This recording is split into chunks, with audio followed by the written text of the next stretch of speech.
You've settled in. The room is dim. The phone is set to "Please don't ping me," and the hum of the fan is already doing half the work of hypnosis.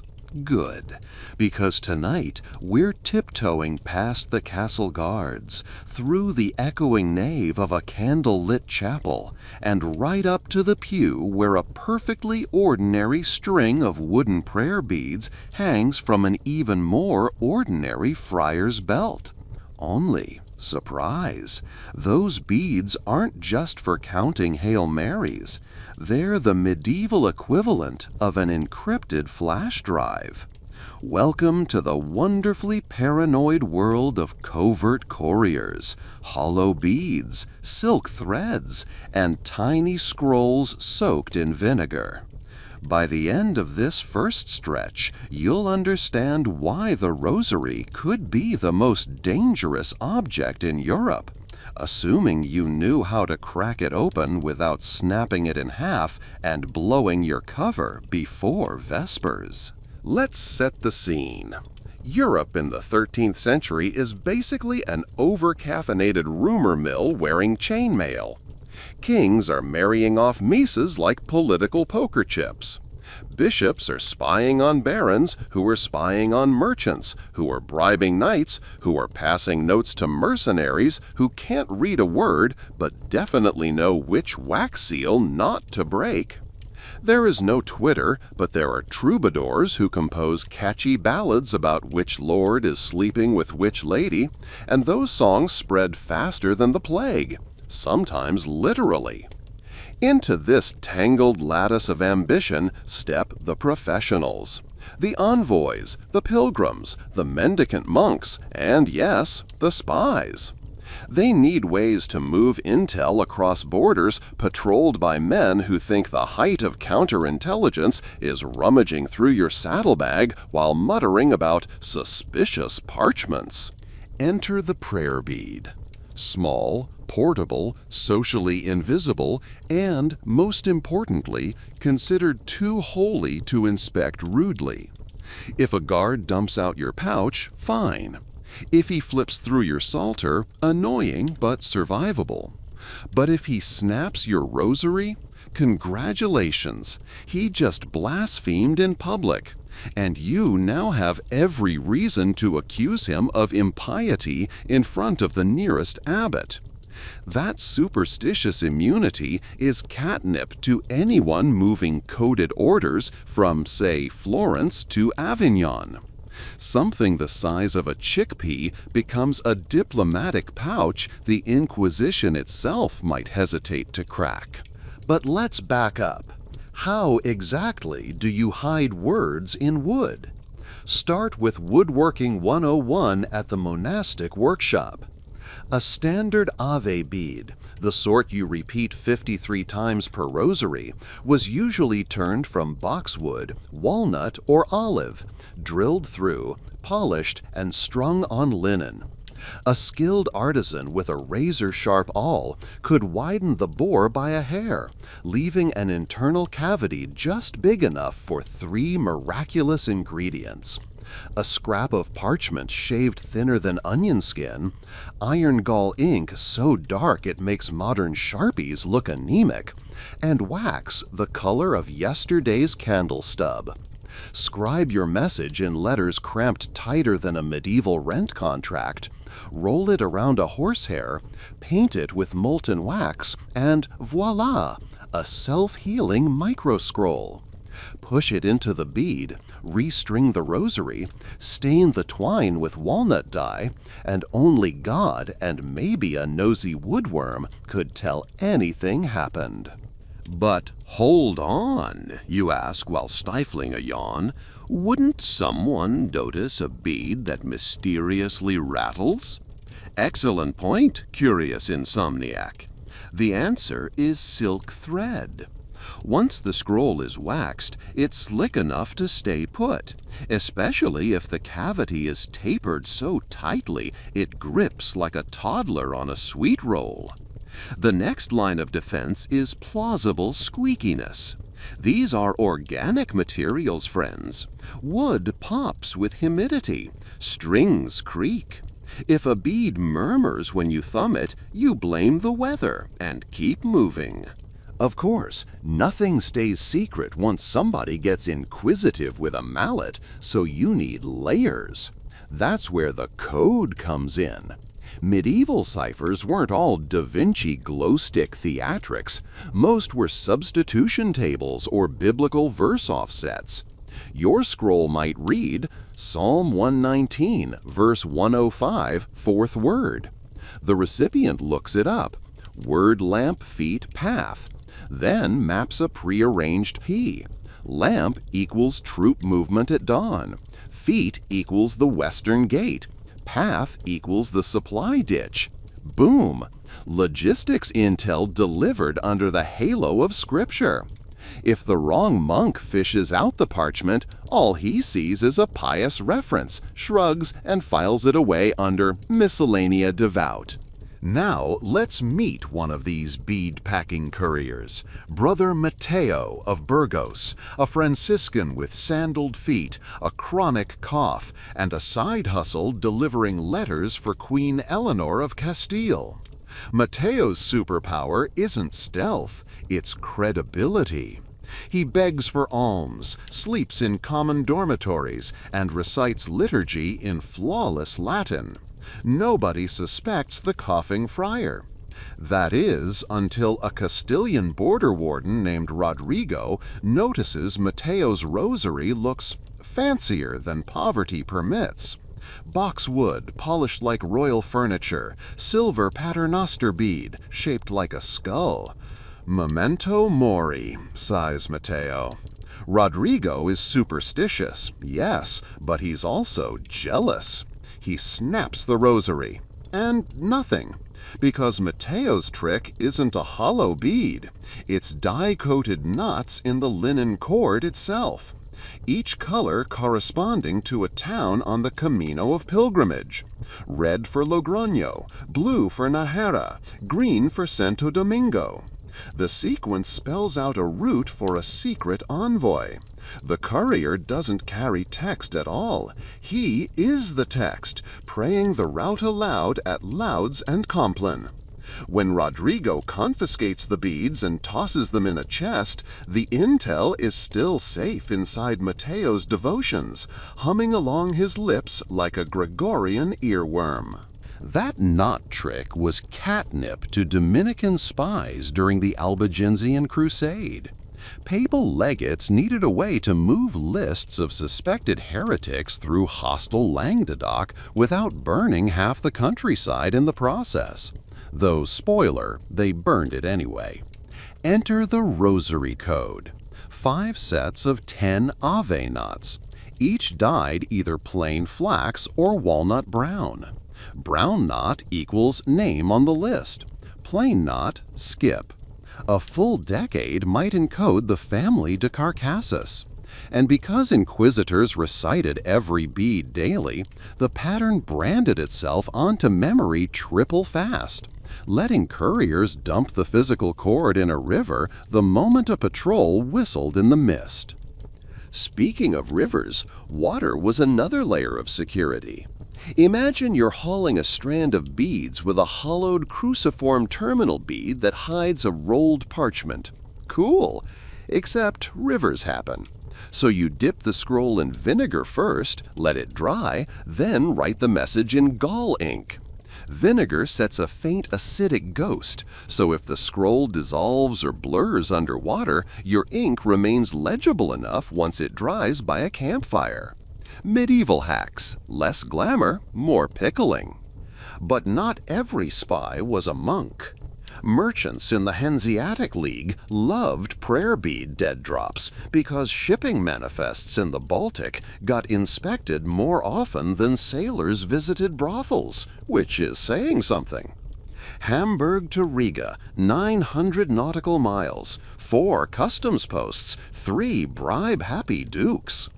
Rather than stash a manifesto in a chest bound to be pried open, the clerk would whittle a single oversized bead, Slip in the encoded warehouse coordinates and thread it onto a string of amber nationals he planned to gift a local alderman. Fashion meets espionage. If the ship sank, the amber floated and the map bobbed ashore encased in waterproof resin.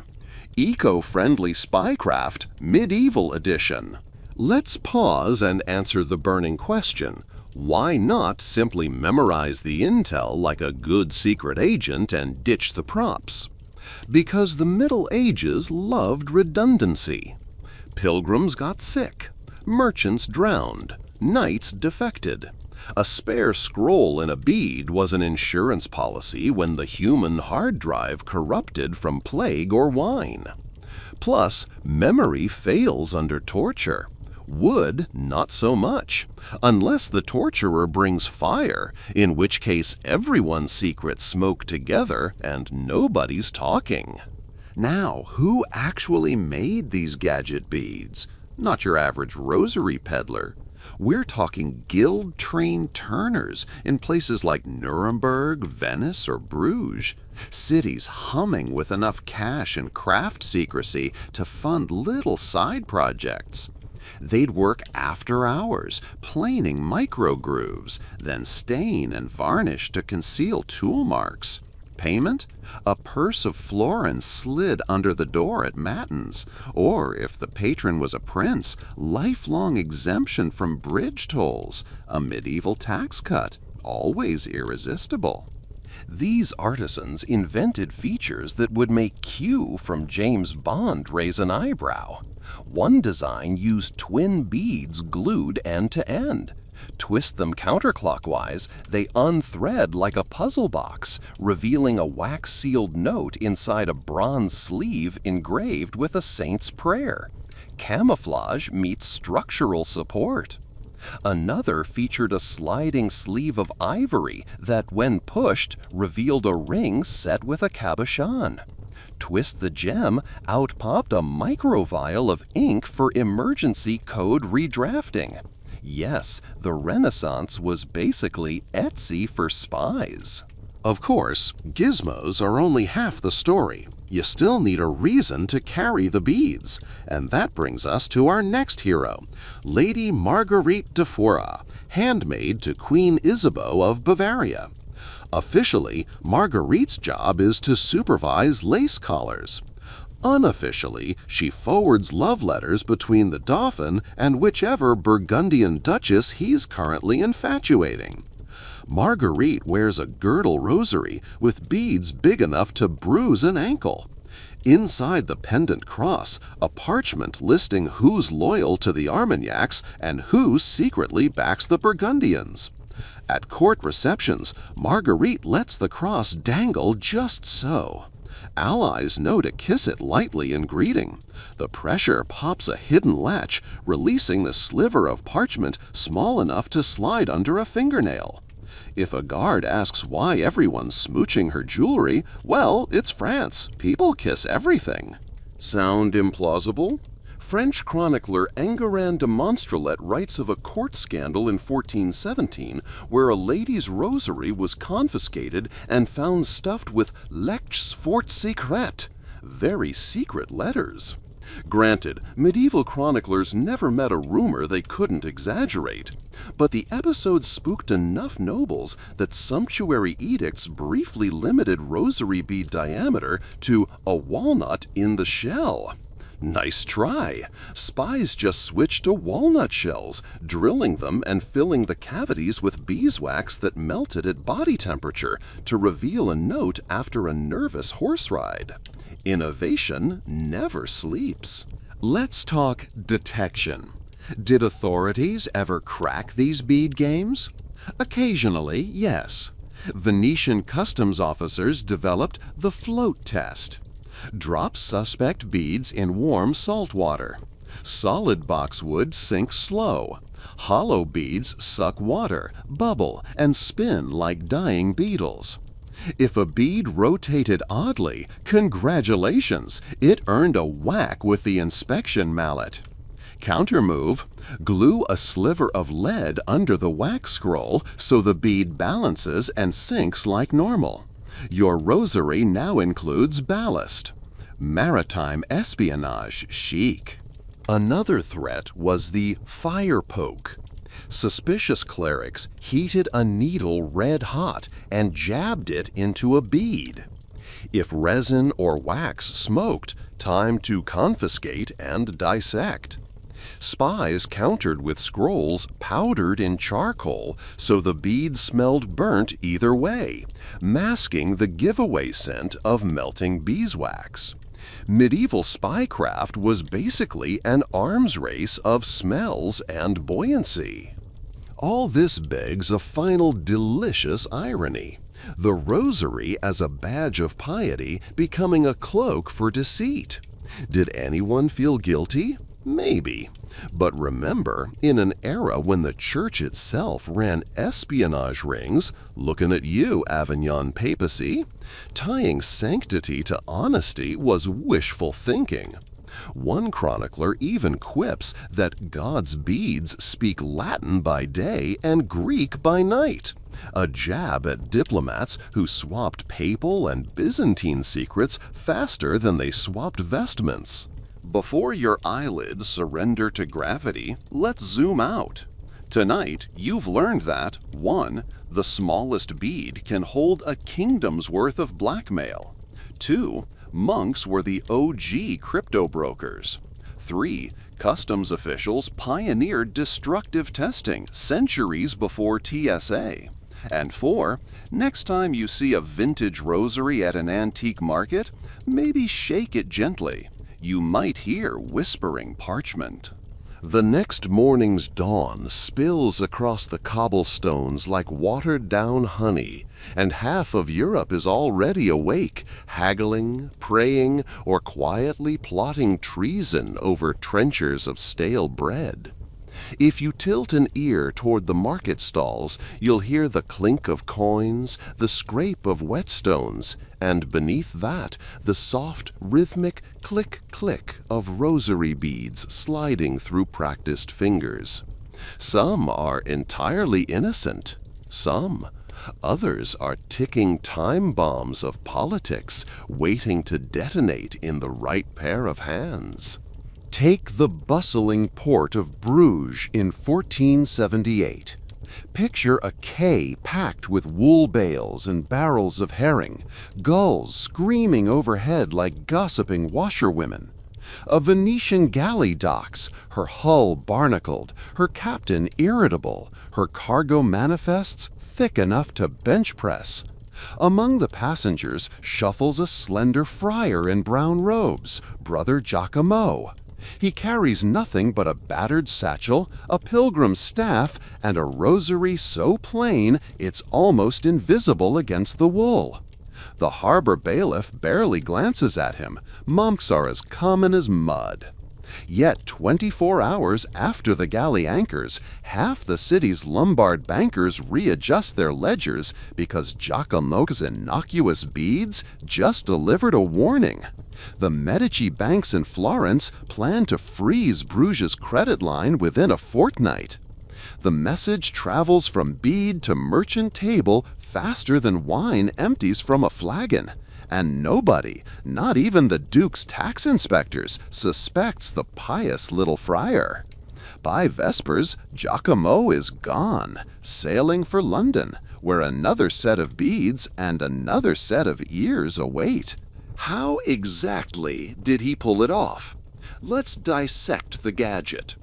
Giacomo's Abbey beads are turned from olive wood, nothing fancy. But every fifth bead, the one you'd thumb while murmuring Gloria Patri, has been cored, not fully through, just a shallow pocket on the side, plug-sealed with a smear of pitch, the color of old espresso. Inside each pocket rests a disc of parchment no bigger than a postage stamp.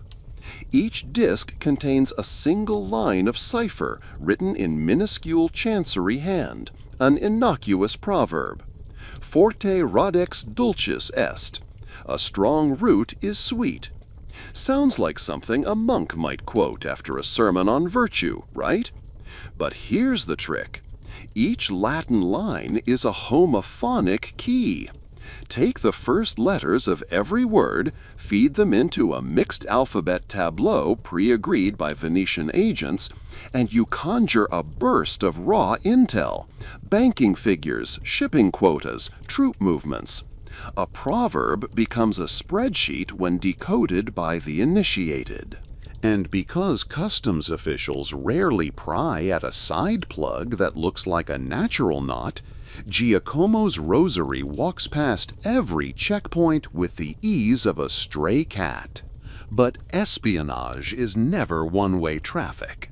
The Burgundian court isn't exactly dozing.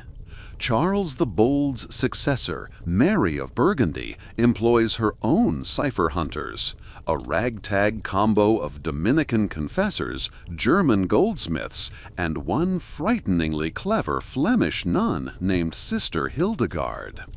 Hildegard's needle-sharp eyesight can spot irregular varnish on a bead from 3 pews away. She once cracked open a Dominican lector's rosary during confession because the pater bead smelled faintly of almond oil rather than frankincense. Almond was the hallmark of Florentine lacquer. Inside, a list of Burgundian artillery calibers bound for Picardy. Hildegard forwarded the evidence to the ducal council and quietly replaced the hollow bead with an identical but empty twin, letting the courier wander off still blissfully counting prayers. She called it the mercy tactic. Let the sparrow fly, watch where it roosts, net the whole flock. Her greatest triumph, though, involved a wooden Madonna pendant carved so delicately it looked breathable. The pendant traveled on the belt of a fashionable Parisian couturière who supplied gowns to Mary's ladies-in-waiting. Sister Hildegard, posing as a mild-mannered embroidery tutor, asked to examine the carving, praising its artistry. She palmed the pendant, weighed it in her hand, and noted an impossible lightness. Later, in a scriptorium lit by guttering tallow, she eased a sliver of quill into the Madonna's base, felt a parchment scrawl, and knew she'd struck gold. The message, once decoded, outlined a French bid to kidnap the Duchess on her next hunting trip. Burgundian guards doubled overnight. The kidnap plot fizzled. No one ever proved Hildegard's involvement, but rumor claims the pendant still sits in a secret reliquary, empty, a wooden smile that saved a duchy. Not every story ends so tidily. Jump ahead to 1535, Tudor England, a place where paranoia wears perfume, and the Tower of London glares across the Thames like a scowling bouncer. Here strolls Margaret Pole, Countess of Salisbury, last Plantagenet of note, loyal to the old religion in a realm pivoting to Henry VIII's new one. Her rosary is a jeweled extravagance, rock crystal aves capped with gold filigree. Hidden inside one of those crystal beads, drilled by a jeweler who owed her family fealty, rests a folded square of vellum containing 9 words penned by the exiled Cardinal Reginald Pole. The northern counties will rise at Michaelmas, patience. It's not treason yet, just prophecy. But Henry's spymaster, Thomas Cromwell, smells blood in every Latin clause. Cromwell's bead inspectors aren't customs riffraff. They are literate, ruthless, and equipped with steel scribes that can pry crystal caps like opening oysters. When Margaret's household is swept in a dawn raid after the failed pilgrimage of grace, her chaplain's beads are lined up under magnifying glasses. A jeweler's cap pops. The vellum flutters out. Cromwell doesn't need ciphers. The 9 words are plain enough. Within months, the 70-year-old countess stands accused of conspiracy. She never gets a trial worthy of her title. Only a muddy execution yard and an inexperienced headsman who swings half a dozen messy times. Lesson written in blood. Hide your message deep, yes, but choose your jeweler with more care. And never assume crystal can't shatter under Tudor scrutiny. Stories like hers spread across Europe faster than plague fleas. By 1550, bead-coded intel evolves again. Fewer scrolls, more micro-engraving. Picture a craftsman in Augsburg etching microscopic dots along a rosary's silver chain.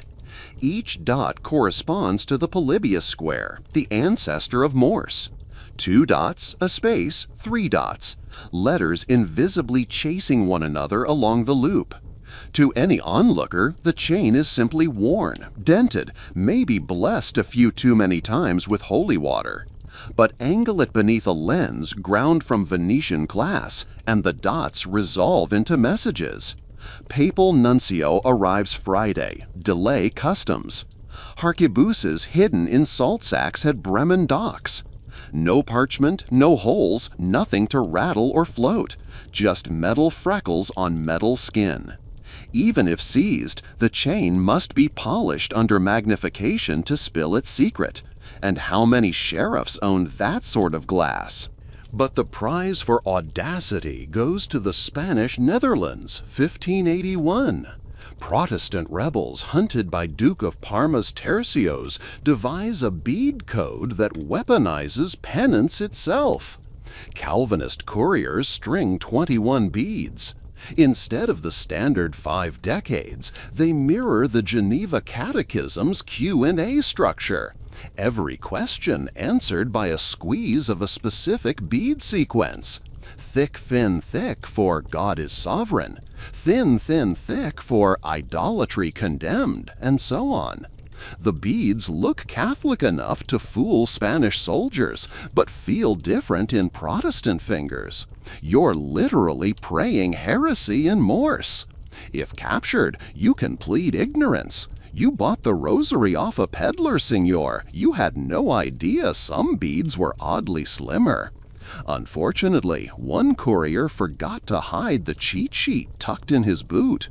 Under torture at Ghent, he confessed the system.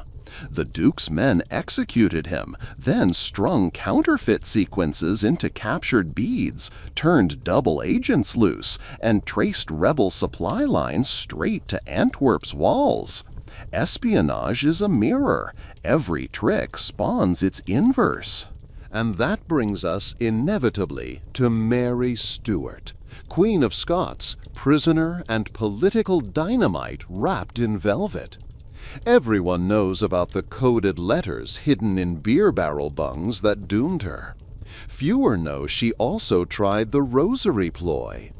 In 1586, as her trial loomed, Mary's ally, the French ambassador, sent her a gilt paternoster bead fashioned as a pomander, ostensibly to ward off the foul air of Fotheringhay Castle.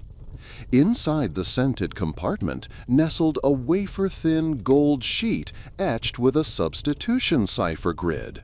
A through Z scrambled around the monogram Maria R, so Mary could encode outgoing pleas for rescue.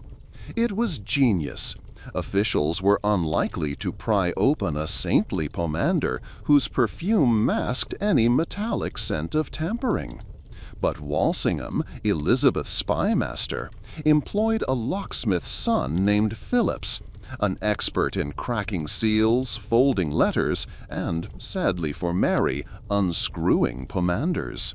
He found the grid, copied it, resealed the bead, and let the chain dangle back at Mary's bedside. Every letter she penned afterward used a cipher already in Walsingham's pocket. A theatrical tragedy of trust packaged in filigree gold.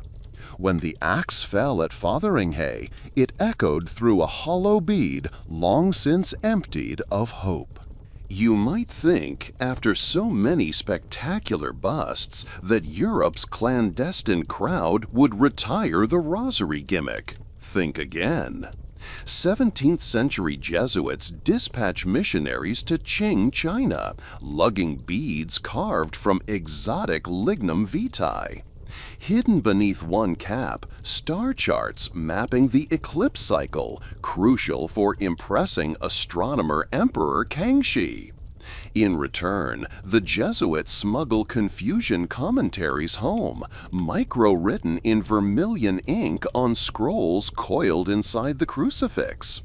If border guards question them, the missionaries merely smile and demonstrate how the beads double as a mnemonic for reciting Matthew's Gospel in Chinese. The guards, baffled, wave them through. Faith makes an excellent smokescreen. Tech advances, too. Dutch lens grinders invent drop-in magnifiers no larger than a mustard seed. Embed one beneath a bead surface and the entire bead becomes a peephole. Hold it to the sun and a hidden micro-painting appears, say a map of Spanish fortresses along the Scheldt. To anyone else, the bead is cloudy quartz. To the courier, it's strategic cartography lit from within. Optical espionage centuries before microfilm. By now, you may wonder how many lives hung on these tiny knots of wood and metal. More than chronicles admit. A single intercepted bead could reroute armies, bankrupt guilds, topple queens, rescue bishops, or send them to the stake.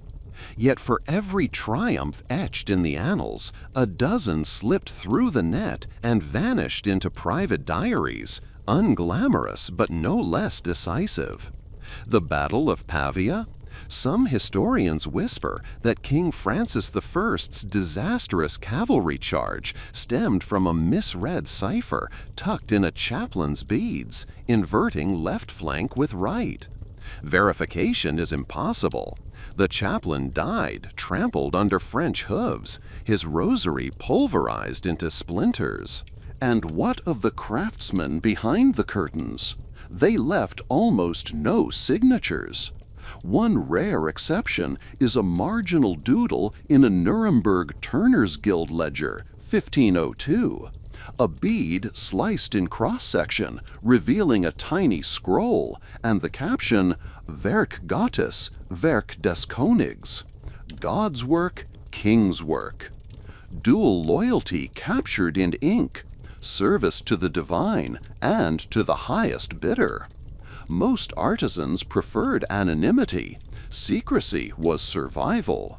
If an inquisitor traced a hollow bead to your lathe, you'd trade the workshop for a dungeon cell faster than you could say Kyrie Eleison. Countermeasures kept pace. Spanish ship captains mandated bead inspection drills. Quartermasters would pick a sailor at random, split one bead from his rosary, then compensate him with 2 new beads if innocent. It cultivated paranoia and loyalty in equal measure. In Prague, Emperor Rudolf II, ever the occult enthusiast, ordered alchemists to distill a resin that would fluoresce under celestial light, basically proto-blacklight. Rosaries suspiciously handled by couriers would be washed in the resin. Hold them beneath a crystal prism and fingerprints glowed pale blue. Did it work? Hard to say, but Rudolph loved theatrics nearly as much as he adored coded prophecies. Alchemy as a forensics lab, centuries before CSI. By the early Enlightenment, postal systems improved, literacy soared, and wax-sealed letters became safer vessels for intrigue than wooden beads. The rosary as dead drop faded into historical footnotes. Yet echoes linger. In 1942, French resistance courier Lucien Plau-Thibault hid microfilm in a plastic rosary cap. The Gestapo never checked. Too Catholic, too cliché. She delivered railway sabotage diagrams that delayed a panzer division bound for Stalingrad. Same trick, new war. So next time you stroll a cathedral gift shop and finger a strand of cinnamon-scented beads, pause. Feel for a seam, a weight imbalance, the hush of history tucked beneath varnish. Somewhere in the faint grain might still rest a fragment of code, a plea, a threat, a promise whispered across centuries. The bead, smooth under your thumb, once pulsed with the heartbeats of couriers, praying not just for souls, but for safe passage through a world as dangerous as any battlefield. And that, quiet as a confession booth latch, is where we'll pause again. We've traced the beads from dockside friars to dime queens, from dot-engraved silver to micro-lenses that court the sun.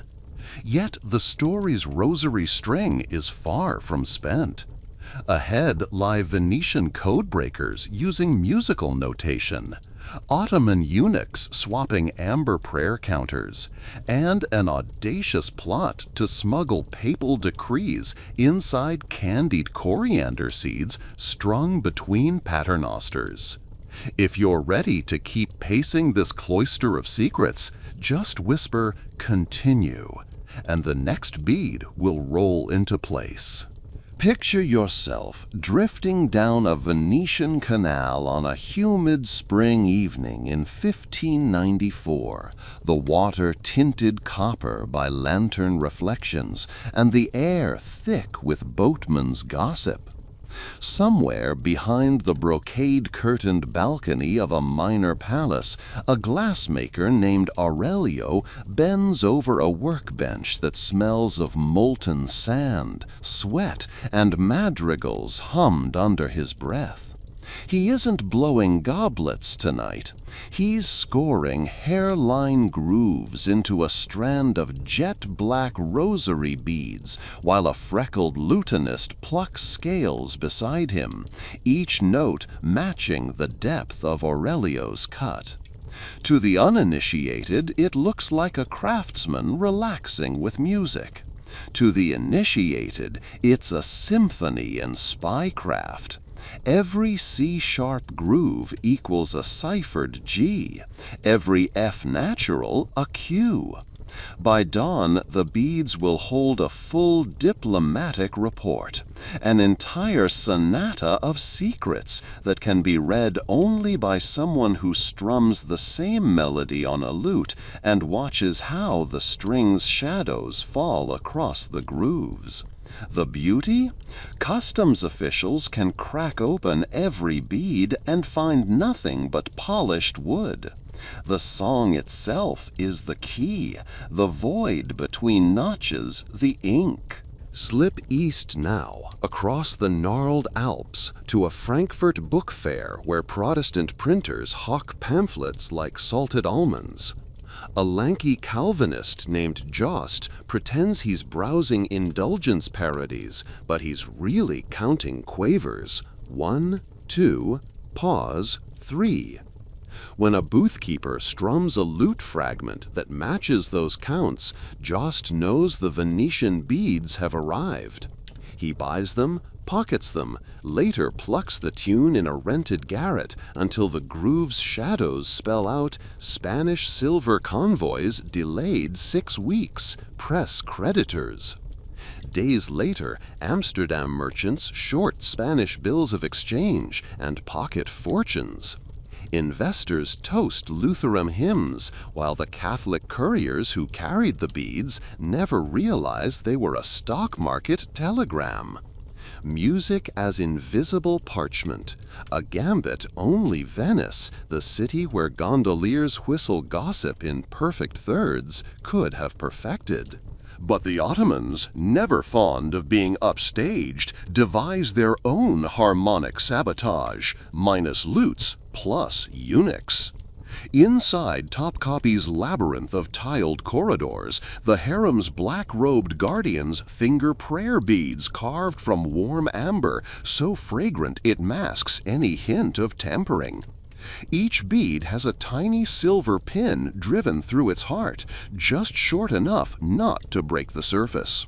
Look closely and you'll notice the pins sit at different compass angles. One points northeast, the next southwest, like a clock gone mad. String 12 beads, you have a tiny maritime compass rose. Assign degrees to letters, spin the sequence, and an eunuch can spell entire paragraphs by reading where each pin points when the strand lies on a flat table. Ottoman couriers fold the string into turbans, walk unmolested through Christian checkpoints, after all, who dares frisk a palace eunuch, and deliver naval intel to corsair captains prowling the Aegean. Venetian admirals cuss when their convoys are ambushed off Zakynthos, never suspecting the tip originated in Topkapi's incense-drenched chambers, whispered by a man whose voice was permanently reduced to a soft alto long before he mastered trigonometry. Not every code is so elegant. Flash south toward Fez, 1610, into a leather tannery district that stings your nose like pickled onions. A renegade Morisco named Selim scrapes hides by day and moonlights as Spain's reluctant informant by night. He lacks fancy amber or jet. His rosary is nothing but knotted goat gut dyed henna red. Selim's trick lies in the knot tensions. Tight knot, numeric 1. Loose knot, 0. 84 knots equal 84 binary digits, enough to store a Latin sentence stripped to numerals via Bacon's biliteral cipher. To read it, you dampen the cord over steam. Tight knots swell thinner than loose ones, raising tiny ridges you can finger like Braille. Selim boils tea, steams the strand, decodes the ridge pattern, memorizes troop counts, then reheats the cord until every knot relaxes back to uniformity, erasable data long before floppy disks. Unfortunately, an inquisitive Jesuit in Ceuta notices Selim buying unusual amounts of henna. One midnight arrest later, the code unravels under torture. Binary beads earn Selim a one-way trip to a Seville stake, where the only thing that loosens is his last scream. The Spanish crown classifies the technique as superstitio Mahometana and pretends it never learned a thing, bureaucratic amnesia at its finest. Meanwhile, across the North Sea, Puritan England sours under a chill drizzle. Cromwell's agents regard anything rosary-shaped as papist poison, perfect cover for royalist holdouts. Enter Lady Arabella Fanshawe, widowed, sharp-tongued, hiding a printing press in her cellar. She commissions an artisan to drill her mother-of-pearl beads right through, string them on a hollow silver wire, then fill the wire with powdered lampblack mixed in goose grease. When parliamentarian patrols search her coach, they jiggle the strand. Nothing rattles. Safe. But if you twist the crucifix cap and pull, the silver wire slides out like a syringe plunger, squeezing greasy ink into a quill nib. Unscrew a potter bead, and you'll even find a reservoir of walnut husk dye. In half an hour, Arabella can pen an entire broadside, urging cavaliers to regroup in Worcestershire, then wipe the wire clean, shove it back, and resume clutching her devotional beads with saintly resignation. She circulates 3 manifestos before a stable boy tattles. When soldiers drag her to Whitehall, they expect martyr tears. Instead, she hands them the rosary, twists the cap, writes her own confession of loyalty right there, and watches Cromwell's clerks blanch at the evidence of their own oversight. They let her go, too embarrassed to publicize that a woman weaponized piety into a fountain pen behind their backs. Travel east again, this time to frozen Moscow, 1667. The Old Believer schism has torn the Russian church like a bear claw through birch bark. Patriarch Nikon's reforms feud with traditionalists who prefer chanting Alleluia twice, not thrice. Amid this doctrinal warfare, monk-turned-agent Pyotr Vygotsky engineers a prayer rope, chotki, containing horsehair strands dyed alternating black and white. The color sequence repeats every 33 knots, mapping to the Slavonic alphabet. Spin the rope thrice around your wrist, count off in a pattern that starts at knot 7, and you cipher a message faster than most men recite the Jesus prayer. Pyotr slips ropes to Cossack leaders plotting rebellion along the Don. But Tsar Alexei's oprichniki capture a Cossack courier, cut the rope apart to braid their own whips, and only later notice the peculiar color repeat. When they dangle Pyotr over the Kremlin walls by that very whip, he gasps it was meant for monastic meditation. The oprichniki, superstitious brutes, fear damning a monk's soul, so they exile him to Siberia instead, where, rumor says, he teaches evenki, reindeer herders, to tie spirit charms in binary knots nobody in Moscow can decode to this day. Of course, bead-born secrets don't always ride holy words. In Cairo's Khan el-Khalili Bazaar, spice merchants string coriander seeds between carved camel bone beads, rolling them in melted sugar to harden. The seeds are hollowed, stuffed with micro-scribbles naming European plague ports. Intel coveted by Mamluk quarantine inspectors, eager to divert questionable ships to rival harbors. A French spy once bit down too hard on a candid coriander, cracked the shell, swallowed half a fleet schedule, and spent 3 days praying the parchment wouldn't dissolve before nature expelled it.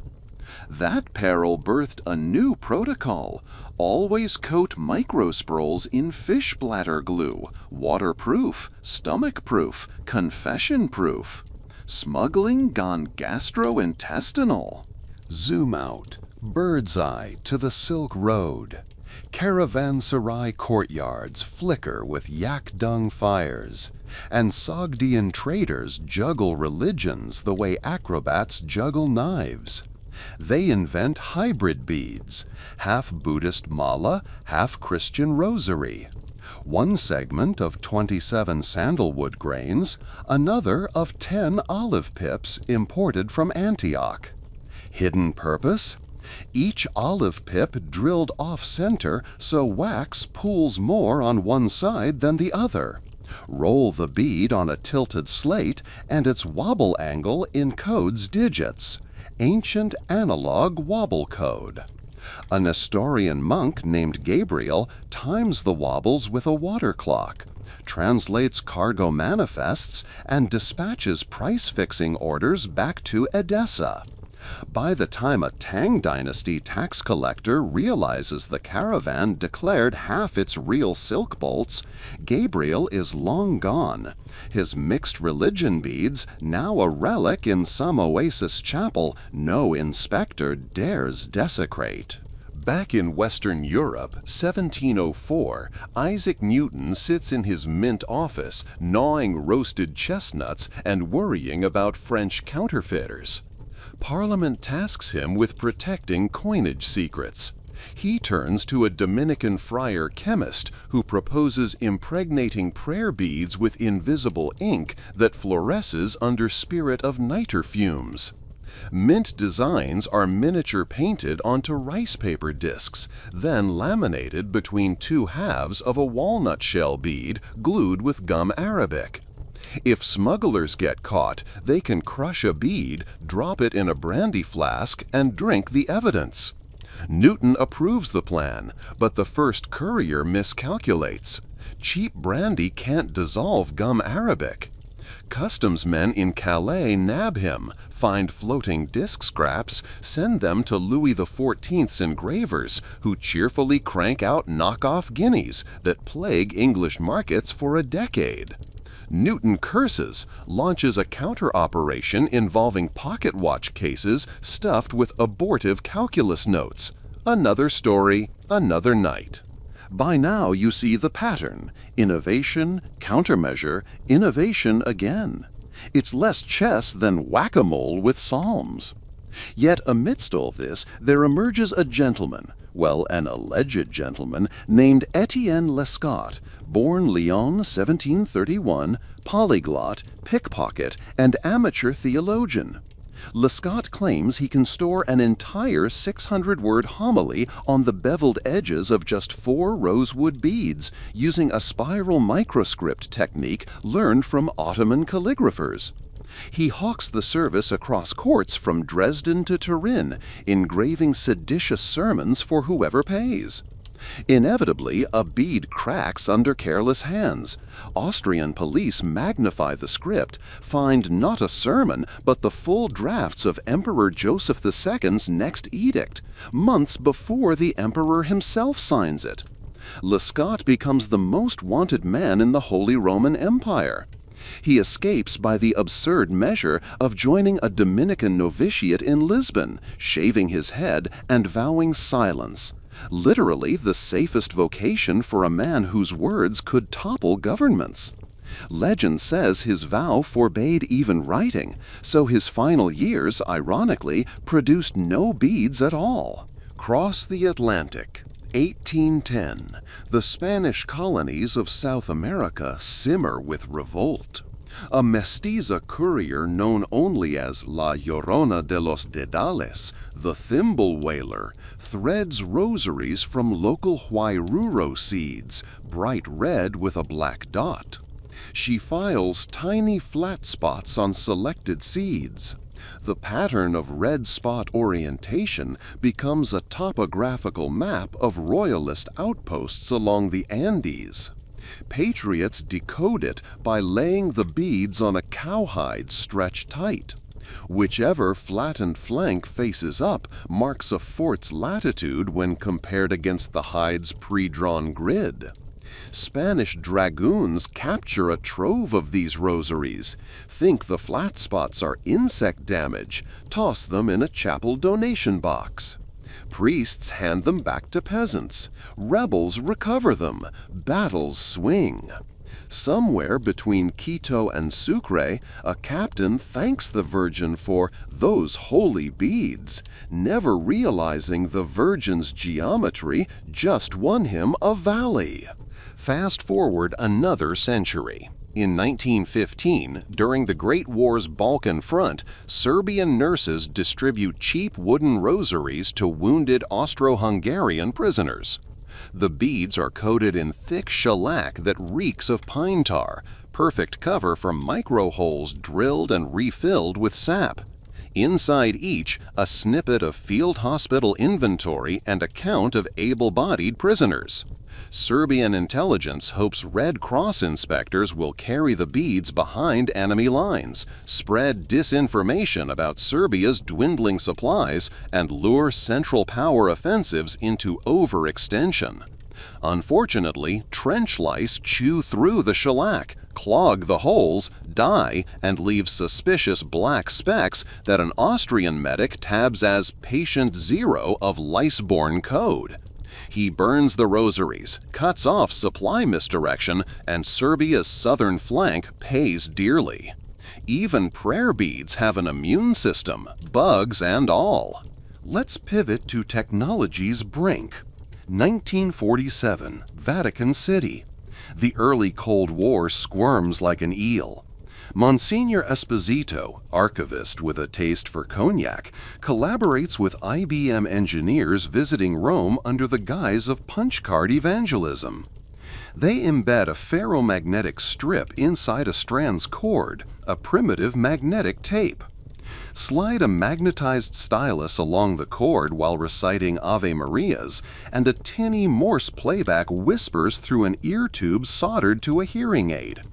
10 kilobytes of text, all hidden in what looks like braided silk. Esposito's first test transmits papal briefings to clandestine priests in Prague. Communist customs search everything from crates of wine to crates of candles, but not a priest's rosary cord.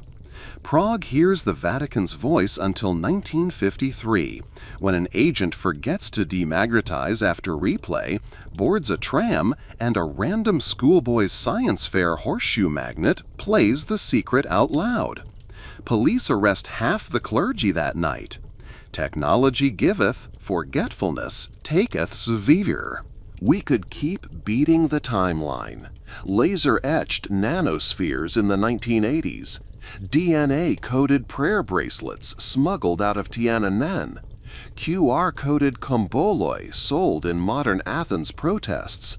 But the thread would never end. And maybe that's the final lesson.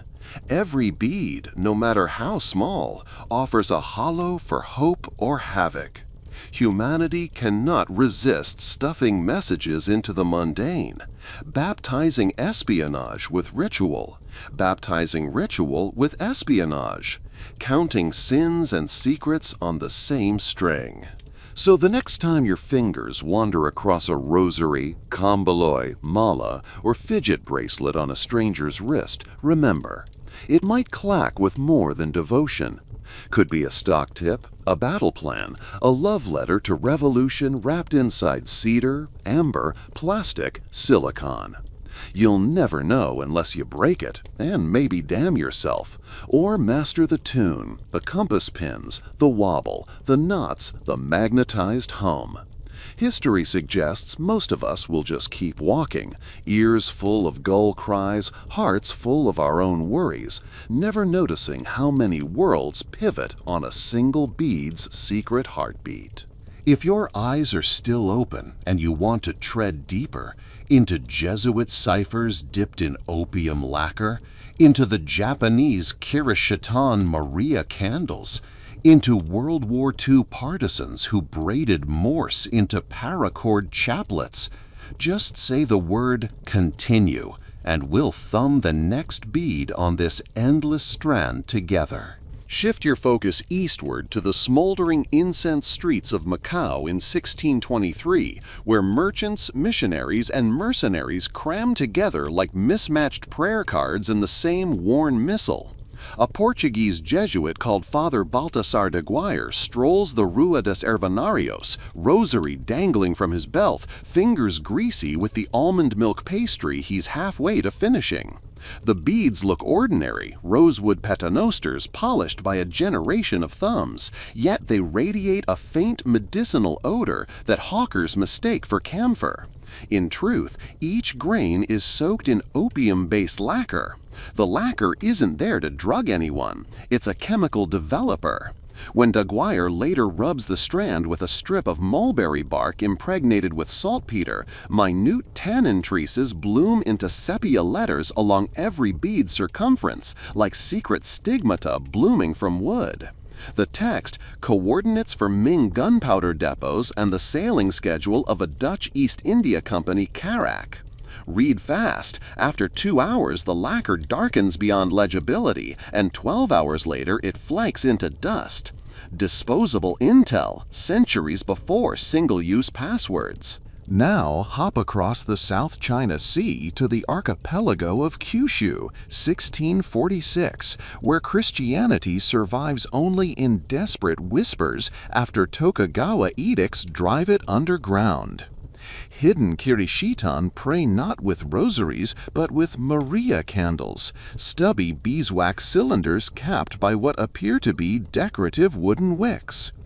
Inside each wick hide 6 tiny boxwood beads threaded on a sliver of rice straw. Those beads bear microscopic Latin letters incised by a renegade Spanish friar turned swordsmith. He uses the same burin that etches chrysanthemum crests onto katana tangs. The message, always the same, always urgent, lists safe harbor caves on the Shimabara Peninsula where clandestine masses will be held.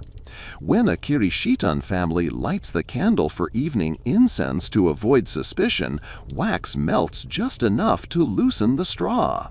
Grandma casually plucks it, palms the beads, and drops them into her sleeve. When the authorities barge in to check for crucifixes, they find only a half-burned candle scenting the room. By dawn, the family is rowing through fog toward a cave chapel where a cracked bronze bell still dares ring. Swing the compass needle west to Mughal Hindustan. Monsoon season 1707. Rebels loyal to the late Emperor Aurangzeb jostle with Maratha raiders along the Godavari.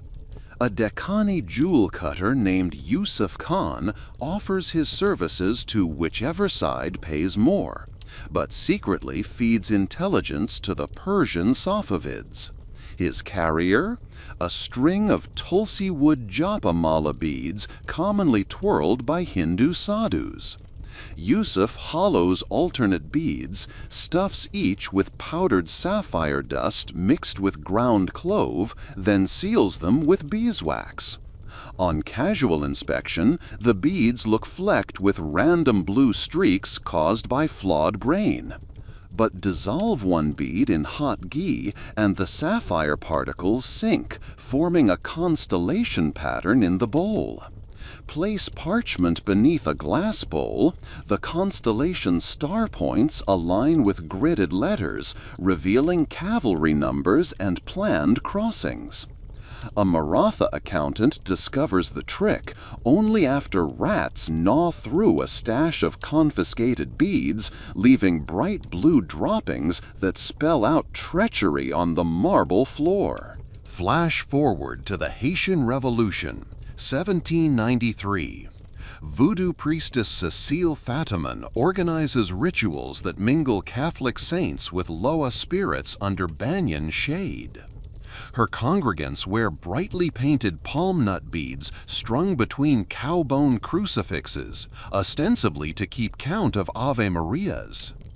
Each palm nut sports shallow carvings mistaken for simple zigzags.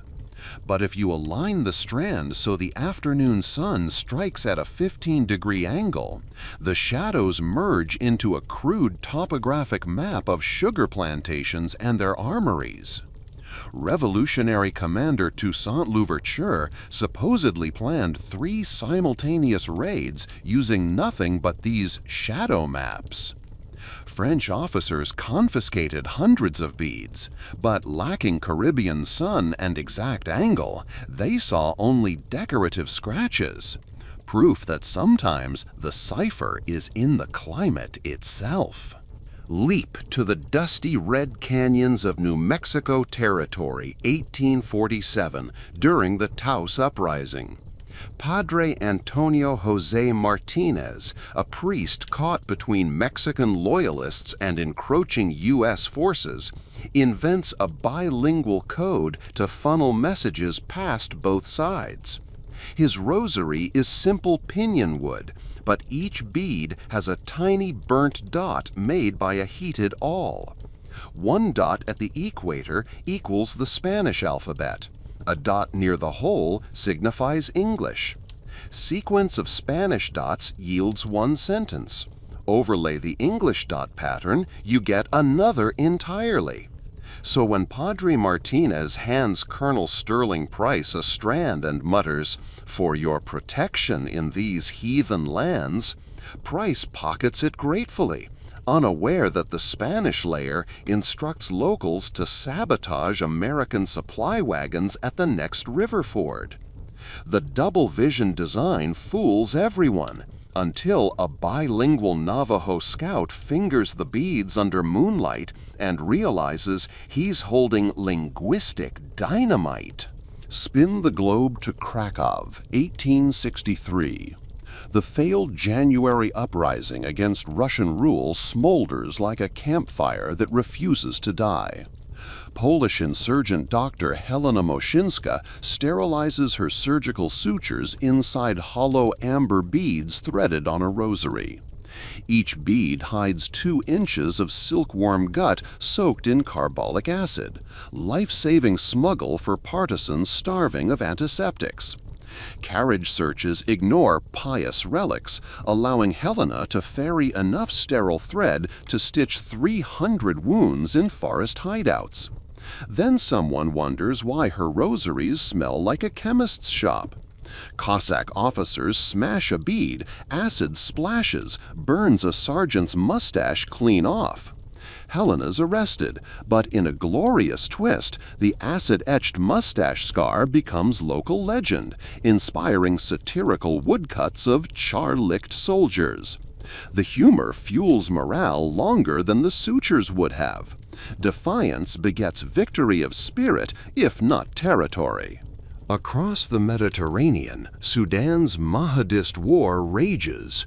1884. In Omdurman, Khalifa Abdullahi's emir scribes rap intelligence in the most obvious of packages, a misbaha of 101 date pit beads, each pit inscribed with verse numbers from the Quran that correspond to words in a secret poem praising the revolt.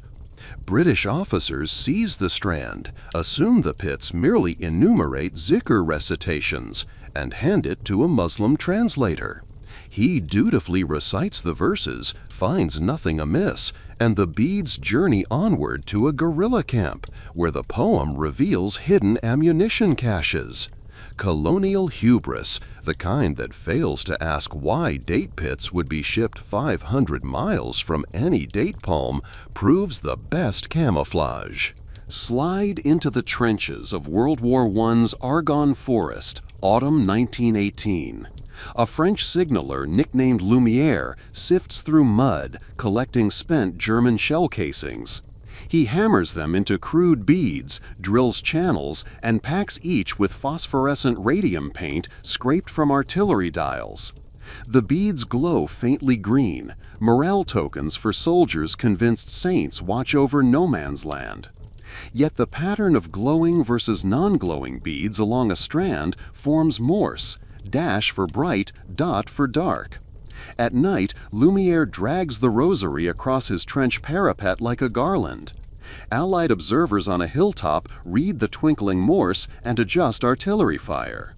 Germans notice eerie glows drifting through fog, blame will-o'-the-wisps, and fire blind fusillades into trees. A mystical light show saves lives until a chemist realizes radium also glows under German UV lamps. Counter-intel flips the trick, and before long both sides twirl glowing rosaries, each cursing the other for stealing St. John's fireflies. Time jump to 1943 in Nazi-occupied Greece. Partisan guerrillas hiding in the Pindus Mountains weave kombalai worry deeds from goat horns stacked with brass spacers. Inside every third spacer nestles a clipped section of telegraph wire. Snap off the cruciform tassel, attach 2 lead clips, and the wire segments align into a primitive crystal radio tuned to BBC Greek service. Each partisan prayer becomes a news briefing. Allied landings, Luftwaffe movements, coded exhortations. When German Alpine troops capture a rebel and seize his kombaloi, they dismantle it, find nothing but random wire bits too short to be useful. They melt the goat horn for gelatin glue and march on, never guessing they've silenced a clandestine radio station by boiling it into soup. Cross the Atlantic again, 1957, Montgomery bus boycott aftermath. In Alabama, black churchwomen create freedom chaplets, beads crocheted from cotton thread whose color sequences encode safe houses along the Underground Railroad-inspired carpool routes still in operation for boycotters. Red, white, blue, blue, green means turn left at Dexter, while red, green, white indicates police checkpoint ahead. The pattern looks patriotic enough to please segregationist eyes. Police seize a strand, hand it to a quilting circle for inspection. The quilters chuckle. Colors remind them of quilt codes their grandmothers stitched to guide escaping slaves a century earlier. They pass the chaplet back untouched, and the boycott rolls forward, fueled by a legacy of textile subversion. Jump to 1968 Saigon, Tet Offensive chaos. A South Vietnamese nun named Sister Len smuggles intel for the Viet Cong under the guise of distributing rosaries to refugee kids.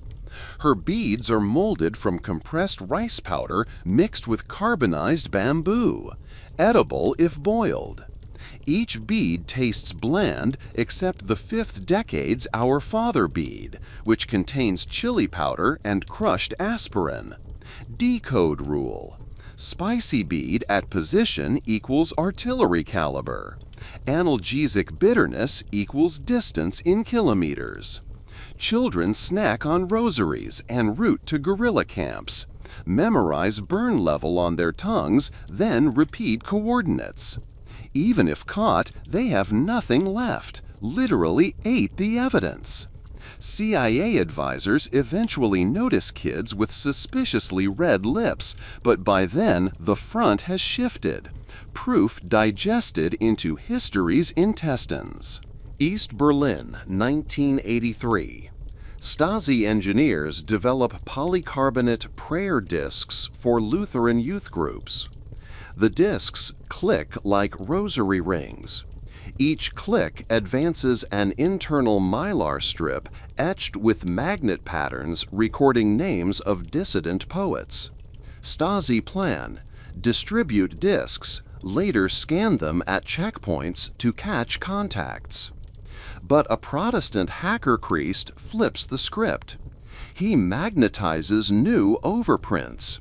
Bible verses whose initial letters spell Christus befreit, Christ liberates. The altered discs jam Stasi readers, spitting gibberish, while kids sidestep surveillance entirely. The state had weaponized devotion. The faithful turned the weapon into a hymn. Now, 2007, Riyadh Airport. A passenger fingers digital misbaha beads. LED counter displays vicar counts. Hidden firmware logs nearby Bluetooth devices. Each button press injects MAC addresses into a buffer that, once connected to a charger, uploads to a secure server mapping Saudi security agents' phones. Pilgrim spies harvest surveillance network layouts by simply praising God aloud.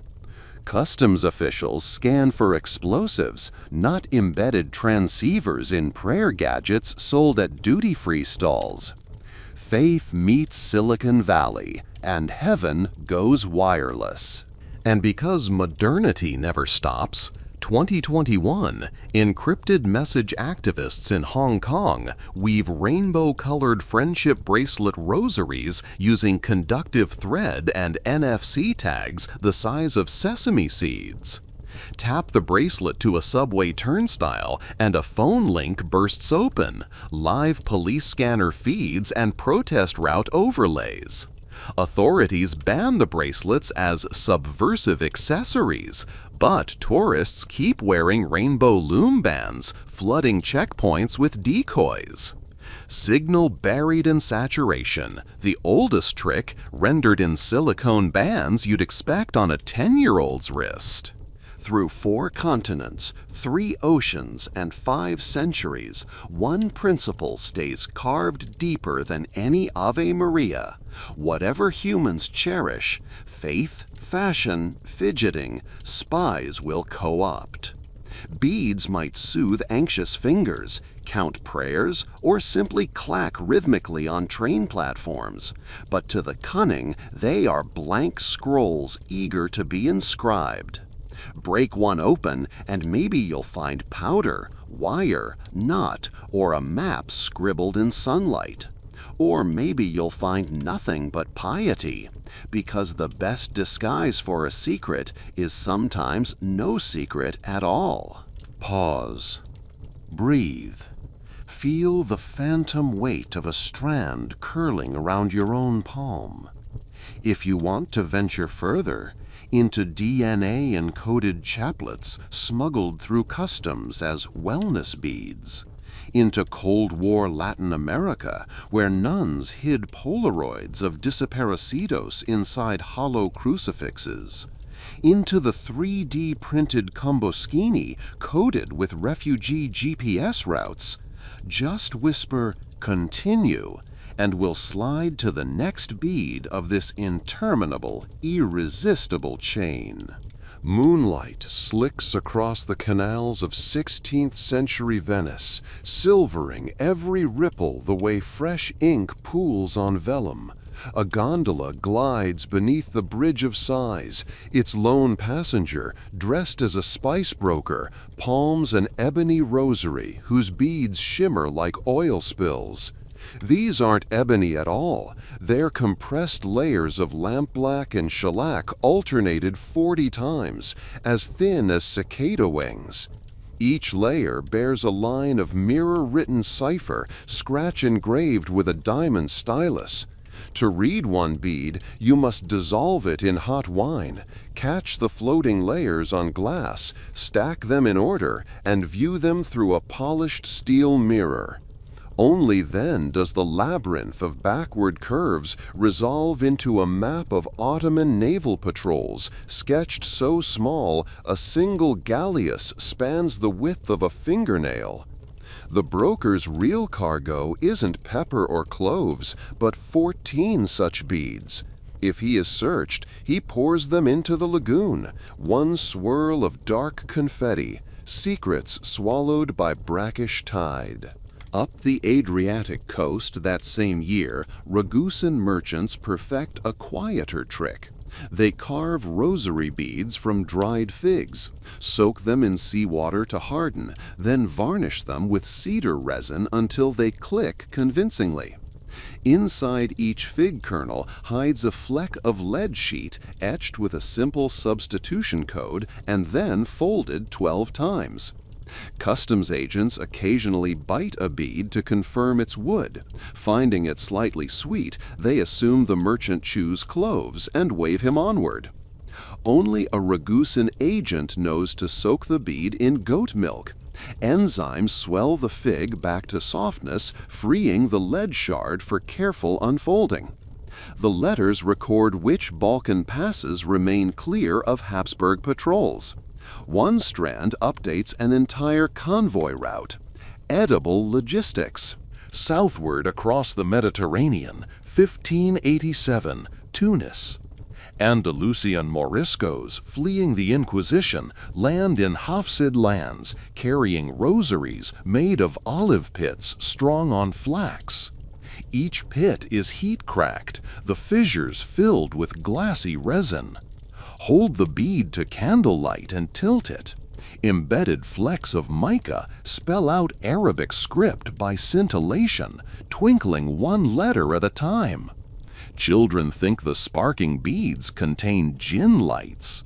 In truth, the message is coordinates for wells across the Sahara along caravan routes to Timbuktu. A map written in stars, portable constellations cupped in a pilgrim's hand. Switch to Prague, 1610, city of alchemists and defenestrations. Court astronomer Johannes Kepler test spins a rosary to amuse his patron. Its beads whir like a miniature orrery. Hidden inside, gyroscopic cores etched with tiny runes keep each bead's equator aligned with Earth's magnetic field. Why? Because the runes form a sentence only when every bead is oriented north-south. Sweden will march before winter, prepare powder. A Jesuit novice carrying the rosary across borders never pauses long enough in one place for the hidden alignment to reveal itself. Only when the string is hung from an iron nail in a stone chapel does the magnetism settle, the beads rotate, and the prophecy click into focus. A magnetic message, unreadable in motion. Western Europe slips toward the 30 Years' War. Paranoia blooms. In 1631, Swedish Chancellor Axel Oxenstierna sponsors Lutheran field chaplains who bless wooden prayer counters carved from ash trees struck by lightning. God-touched wood that soldiers treat with awe. Each bead bears scorched striations, at first glance just grain marks. Count the darker rings clockwise, however, and you discover braille-like bumps shaved into ridge peaks. The bumps are binary. Raised equals 1, smooth equals 0. Read 8 bumps per bead, and the strand becomes a primitive punch card ribbon detailing Habsburg troop strengths. Blind veterans teach recruits to feel out the code without moving their lips, a tactile gospel of enemy weakness. Slide west to 1654 Oxford, where Royalist spy Lucy Hay, Countess of Carlisle, recently released from the Tower, sends coded beads to exiled cavaliers. She threads freshwater pearls alternating with tiny coral cylinders. Pearls symbolize white roses, coral red carnations. The number of pearls between coral pieces equals the day of a planned uprising. Coral length signifies location, long for Yorkshire, short for Cornwall. Sent as mourning chaplets to widows, they travel unexamined through Cromwellian postal relays. Puritan inspectors scoff at babble about papist beads and focus instead on confiscating stage plays. When one chaplet reaches York Minster, a sympathetic canon counts 5 pearls between corals. Rebellion scheduled the 5th Sunday of Lent. He burns the strand for incense fuel and begins drilling pike formations that night. Spill across the Atlantic to New France, 1689. Jesuit mission stations battle both winter and the Iroquois Confederacy. Brother Claude Chochetier crafts rosaries from porcupine quills dyed woad blue, arranging them in repeating patterns of 7 different shades. To the uninitiated, it's simply ornamental gradation. To Algonquin converts who already encode wampum belts in color sequences, the shades narrate treaties, village alliances, and warring clan totems. A single rosary can recount decades of diplomacy. French traders oblivious to wampum syntax barter such strands for beaver pelts, never guessing they're selling geopolitical ledgers to the highest canoe. Chart a course to 1715 London. The South Sea bubble swells, fortunes inflate, secrets leak. A Quaker banker named Elias Biddle despises speculative frenzy, so he leaks insider panic through penitence chains, rosary-like strings of dark boxwood cubes passed between dissenting preachers. Each cube face bears a dotted grid. Join any 4 adjacent cubes and the dots connect into Roman numerals, indicating share dump thresholds. Sermons on humility deliver financial flash crashes as congregants quietly sell before bubbles burst, guided by prayer math hidden in their pockets. Parliament sniffs treason, confiscates a chain, but deems it harmless wood geometry, an accidental salvation smuggled inside spiritual carpentry. Hop westward to colonial Boston, winter 1741.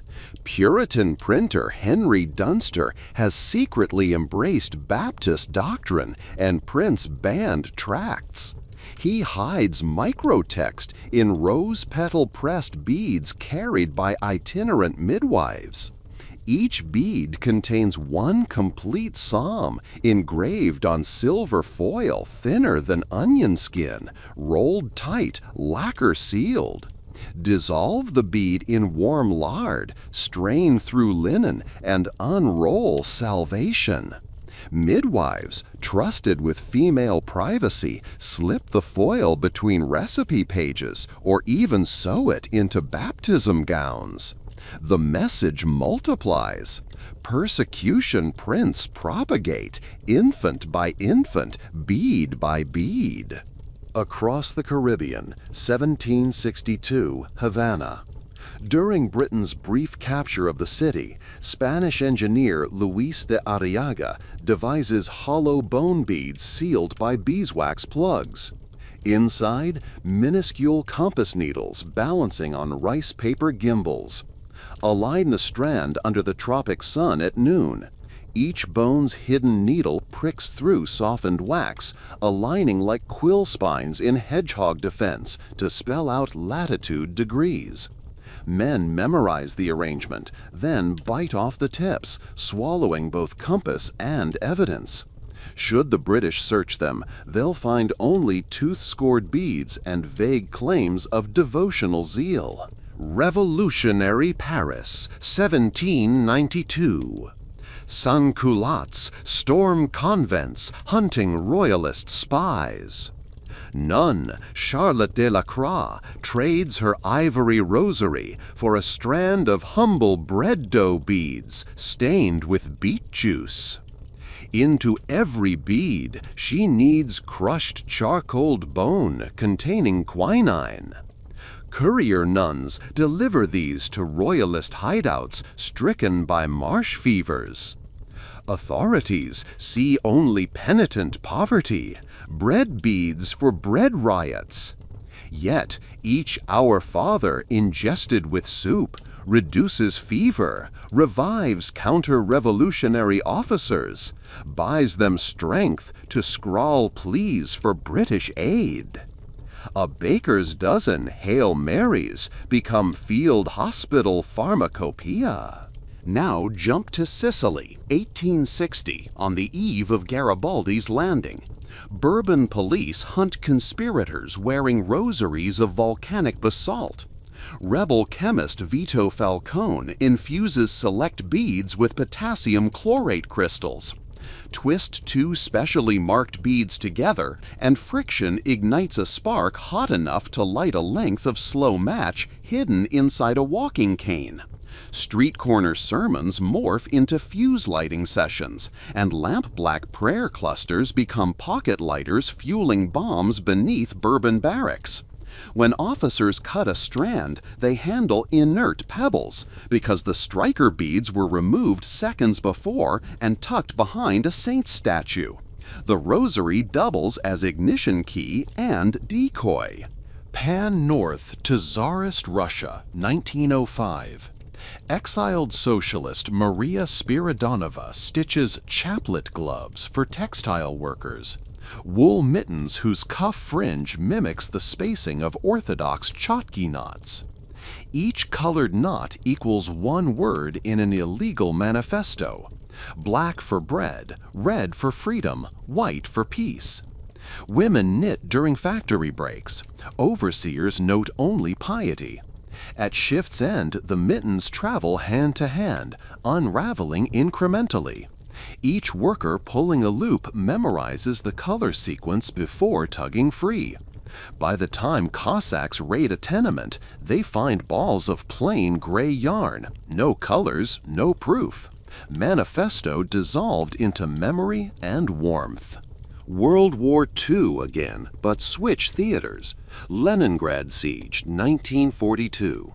Tatiana, a linguist, crafts prayer ropes using electrical transformer wire scavenged from bombed trams. The copper links are coated in paraffin to look like wax twine. Within the rope are inductive coils tuned to disrupt German field radios operating nearby frequencies. Miniature jammers hidden in what appears to be a babushka's relic. She enters a ruined church, swings the rope rhythmically, murmuring prayers. Meanwhile, Wehrmacht intelligence officers experience sudden static bursts, garbled commands. They blame solar flares. Tatiana finishes her rosary circuit, slips back through cellar tunnels, leaving a wake of misdirected artillery. Leap to Delhi, 1965. Amid India-Pakistan tensions, Sikh truckers ferry military equipment north. They hang Simrana bead strings from rearview mirrors, each bead carved from recycled transistor casings. Averaged capacitance of every fifth bead equals a numeric digit. A full string spells truck weight, tire pressure, and corridor fuel dumps in decimal form. Mechanics reading the hidden data tune convoys for Himalayan passes without paperwork that security forces could confiscate. If Pakistani spies seize a truck, they joke about funny plastic beads and miss the logistical skeleton key dangling inches from their eyes. Late 1970s Buenos Aires under junta rule. Mothers of the Plaza de Mayo wear oversized rosaries made from hazelnuts painted white. Secretly, each hazelnut's inner membrane carries a photo-reduced negative portrait of a disappeared son or daughter, etched by laser onto microfilm, then sandwiched between shell halves. The mothers intend to crack beads before foreign journalists, revealing irrefutable faces of repression. Police sniff out the plan, arrest dozens, confiscate beads. Yet curiosity wins. Lab techs, bored during night shift, split a bead, stare into haunting pupils of someone the regime insists never existed. Some beads accidentally return to the mothers, and the regime's bribe money can't patch the leak seeping from technicians turned witnesses. 1994, Kigali. As genocide unfurls, Hutu and Tutsi clergy attempt desperate truces. A young seminarian strings rosaries from cow bone dyed sky blue, the color of the UN helmets he prays will arrive.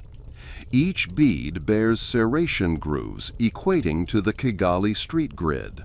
Break a bead, rub charcoal into grooves, roll it across white paper.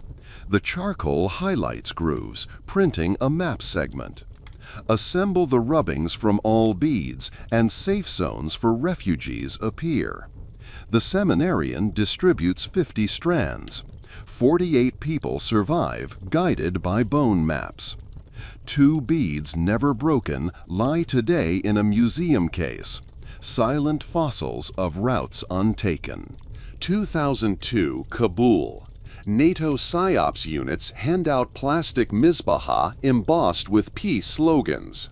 Taliban infiltrators hijack the idea. Their beads contain tiny ferrofluid capsules. When placed near a speaker magnet broadcasting Western pop, capsules align along the magnetic field to spell Haram in Dari, spooking villagers into rejecting coalition radios. NATO counters by embedding Quranic recitation frequencies in their own beads, turning every prayer session into a clandestine broadcast of de-radicalization sermons. An invisible tug of war, magnetic scripture versus magnetic fear. 2015 Silicon Valley Hackathon, ironically hosted in a decommissioned church. A cybersecurity intern named Aria codes Rosario S, firmware for Bluetooth worry rings. Twist the ring through a full decade and it syncs prayer counts to your phone. Twist in the reverse pattern, short, short, long, and it dumps encrypted contacts scraped via Bluetooth sniffing. Investors drool over faith tech synergy, never realizing Aria built backdoors for dissident journalists operating under oppressive regimes. When her startup sells to a defense contractor, Aria burns the master keys on a literal rosary-shaped flash drive tossed into the Pacific, a modern reliquary drifting with e-martyrdom inside. Around the same time, Nigerian End SARS protesters braid waist beads threaded with LED microdots. Each color pulse corresponds to police checkpoint status. Green flicker, safe. Red flash, blockade. Amber strobe, tear gas deployed. At night, thousands of bodies pulse data across Lagos streets like a living fiber optic net. Authorities kill internet towers, but the bead network keeps flowing, a silent Morse carved in hips and hope. 2020 pandemic lockdown, Rome. Elderly priest Father Lazaro live streams Mass on a phone clipped to a broomstick. Viewers notice his rosary glints strangely. Those beads are hollow borosilicate glass filled with desiccant silica gel. Each gel packet also holds freeze-dried CRISPR plasmids keyed to spike protein sequences. Underground virologists watching the Mass know to heat one bead, inject rehydrated plasmid into yeast, and grow vaccine prototypes in kitchen fermenters. In an age when airports X-ray every vial, salvation rides invisibly on the breath of a priest whispering Gloria. The pattern after half a millennium is unmistakable. Devout rhythm plus small objects plus human desperation equals courier network no border patrol can fully stamp out. Break one scheme and another sprouts like ivy in cloister cracks. The bead is recursive. Each round surface contains centuries of prior deceptions layered like tree rings. Heat-sensitive inks, constellation powders, microbial DNA, Bluetooth MAC codes, all repeating the same prayer, let forbidden words slip past the gate. So here we rest, palm warm from imaginary wood, ears ringing with stories that clack and click from Venice to Kabul. If your curiosity still hums, if you'd like to examine 3D printed Komboskini guiding Aegean refugees by haptic buzz, or North Korean Jangmeng jewel knots doubling as Geiger counters, or Neuralink prayer loops storing cryptocurrency seeds, simply say continue, and we'll roll the next bead under your thumb, chasing whispers all the way to that final amen. Smoke from a cedar chip brazier drifted over the basement of a Prague cybersecurity lab, curling around racks of humming servers like incense in a crypt. On a folding table sat a strand of matte black hematite beads. Ordinary, smart rosaries marketed to track daily devotions through a Bluetooth app. But tonight, the app was offline, the servers air-gapped, and the beads themselves were about to confess. A forensic engineer named Lucy, cheeks striped with reflection from a scrolling hex dump, unsnapped one bead and slid a scalpel into its equator. Inside lay a coil of nichrome wire and a grain-sized flash chip coated in wax. The wire wasn't for electronics. It was fuse. Heat it, and the chip would burst into slag. Lucy chilled everything with liquid nitrogen, preventing detonation, then ran the chip under a nanoscan. Up came 8 megabytes of scrambled English, Korean, and Russian, a multilingual disinformation playbook timed to election cycles on 3 continents. The factory selling Faith Tech had subcontracted to a shell corp in Seoul, which housed a front in Vladivostok, which routed paychecks from an account in Zurich registered to a dissolved pilgrimage tour agency. Lucy breathed on her coffee, wondering how many grandmothers counted their decades each dawn while a time bomb of propaganda swung between their fingers. The lab lights dimmed. Power save timer again. She waved a sensor and the fluorescence blinked alive, revealing other strands laid out on anti-static mats. Rose quartz beads injected with encrypted QR tattoos, visible only under ultraviolet. Plastic beads whose cores were paper capacitors tuned to broadcast bursts of data when squeezed in certain prayer rhythms. And wooden Komboskini knots dipped in nanographene so a mild phone NFC scan could upload entire manifestos in under a second. Stealth payload riding the heartbeat of liturgy. Each artifact testified that the interface between piety and paranoia keeps narrowing until it's hairline thin.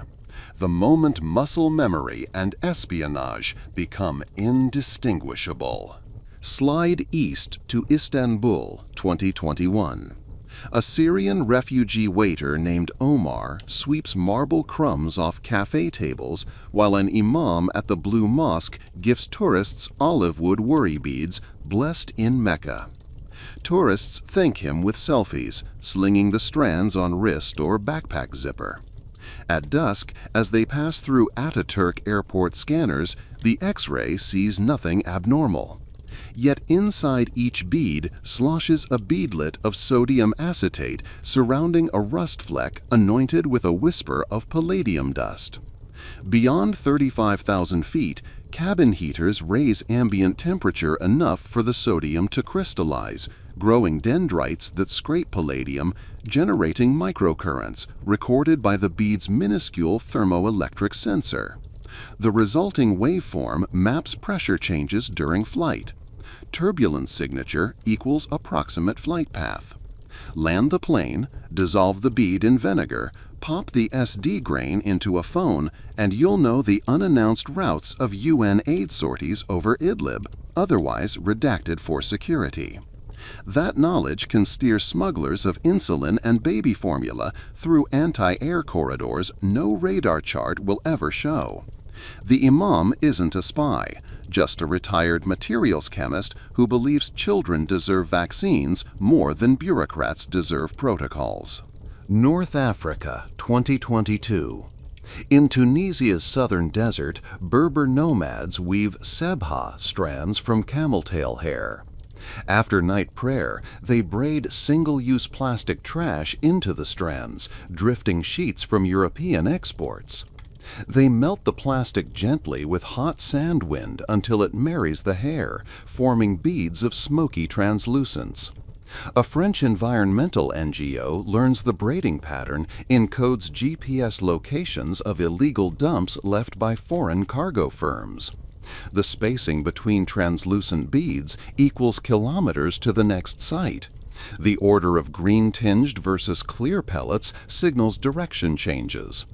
When investigators ask for coordinates, nomads hand them a loop and say simply, "Listen with your feet."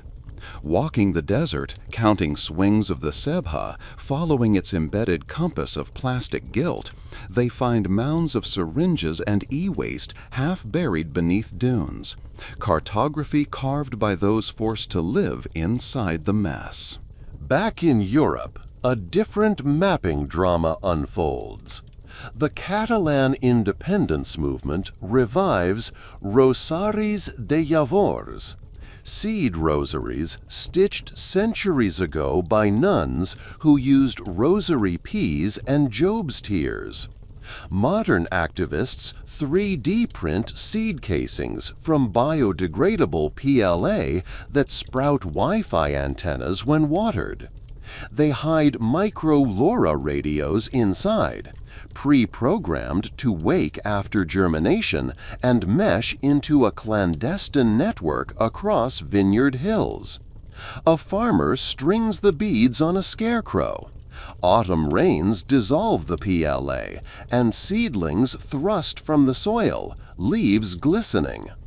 Under each cotyledon lurks a radio the size of a fingernail, soaking solar trickles and whispering protest slogans hierarchically encoded in chirp-spread spectrum that piggybacks on tractor telemetry. Harvest time arrives. Tractors unknowingly beam the rebel poetry straight into government spectrum monitors already deafened by agromachinery chatter. From seed to creed, the message germinates unseen. Meanwhile, deep within an Amazon data center in Oregon, machine learning audits flag repeated traffic spikes from a small monastic order's IP block. Nuns of the Perpetual Interface maintain a website offering digital indulgences in exchange for prayers typed into a form. Each click spins a rosary animation. The oversight algorithm alarms because the site is uploading gigabytes at 3 a.m. Investigators discover each bead rendered on screen contains a steganographic overlay, pixel hue deviations at prime-indexed coordinates encrypt whistleblower archives smuggled out of corporate black sites. Penitent users unwittingly download the archive as browser cache. A follow-up bookmarklet decrypts it only if the user completes a full 5-decade click meditation. Under oath, a nun explains, "We believe truth rides best on the rails of contrition." Shift to Lagos, 2023. Street preachers sell glow-in-the-dark rosaries at crusades. The phosphorescence seems kitsch until you see the after-image. Stare at a bead under UV, then close your eyes, and the retinal burn reveals a number, coordinates of safe houses for trafficking victims. The glow pigment is doped with europium, such that digits imprint different persistence times. Learn the tempo, and the sequence unfurls in pupils like falling dominoes. Police raiding a compound find walls scrawled with random numbers. They dismiss them as cult graffiti, never realizing survivors chalked destinations by blinking against moonlight. In Kyiv, 2024, as missiles crack windows, coder monks at a subterranean Lavra monastery create audio rosaries. Strings of polished amber beads that double as NFC tags keyed to snippets of plain chant. Placed atop a phone, each bead launches a chant MP3.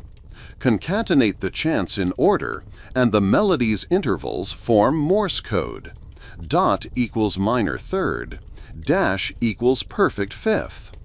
The encoded lyrics list Russian artillery positions gleaned from intercepted chatter. Parish grandmothers share the files via Telegram devotional channels.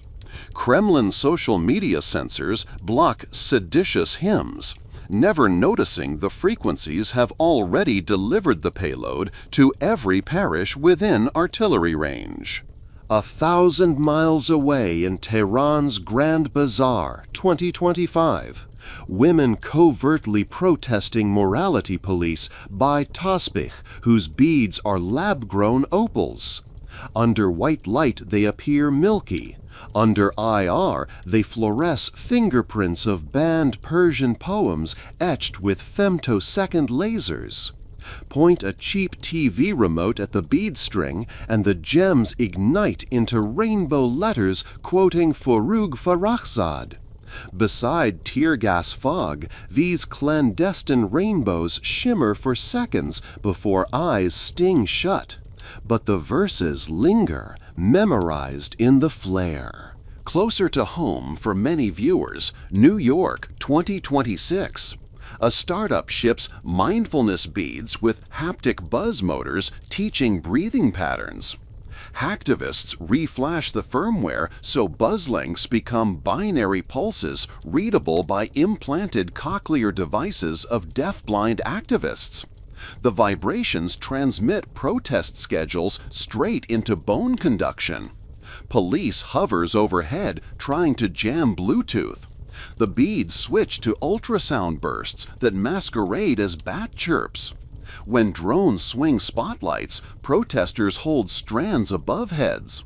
The beads' mirrored surfaces translate light strobe into Morse, pivoting from tactile to visual cipher in a heartbeat. Polymorphic devotions ducking every frequency the empire can field.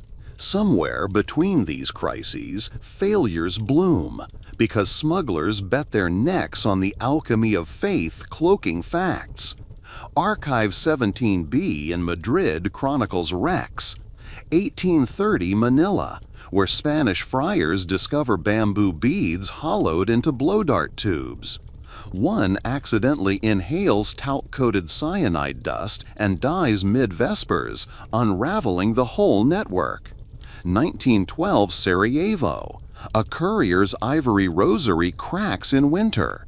Microfilm unspools glints under lamplight, and savvy gendarmes trace it back to a black hand cell months before Franz Ferdinand's assassination. Intel ignored by Vienna as paranoid pop. 1958 Havana. Batista's men seize a sugar mill accountant whose cane bead chaplet hides 9mm rounds. They stage photos branding Castro's rebels as blasphemers. The propaganda sticks, turning moderate Catholics against the revolution for a year. Not every bead sets captives free. Some choke them. Yet, even those failures testify to the form's resilience. When one material betrays, artisans pivot. Ivory taboo? Use compressed rice hulls. X-rays too sharp? Move payload to color gradient. Digital forensics advance? Shift to biosignatures spliced into seed DNA. The bead's magic lies in its ordinariness. Globular, repetitive, comfortingly dull. Security doctrine calls this camouflage by cultural saturation. Enough grandmothers clicking decades, and no border guard can search them all without sparking revolt. The bead is the perfect stochastic mule. Low cargo volume per unit, high swarm potential. Consider Chinese diaspora churches in Vancouver planning clandestine aid to underground believers back home. They weave prayer bracelets of artisanal kombucha leather. Each bead's microbial cellulose disc is impregnated with dormant phages carrying CRISPR payloads to knock out surveillance genes in Shanghai's newest iris scan algae filters. A returning tourist wears 10 bracelets. Chinese customs incinerates them as undeclared food, unknowingly aerosolizing modified phages into the terminal's AC. 2 weeks later, algae biocameras glitch, forcing system patch cycles long enough for dissidents to rally. The bead's payload never reaches its original recipient. It simply seeps into the air, rewiring infrastructure. A parable of intentionalist grace. While technologists escalate, some custodians go backward. Cistercian monks in rural France revive tally sticks, older than Christendom. Hazel rods notched daily during lauds. They break the sticks into beads, each notch holding a drop of honey mixed with fungus spores from antique parchment. The spores, once revived in nutrient broth, culture into ink-producing molds used by medieval scribes.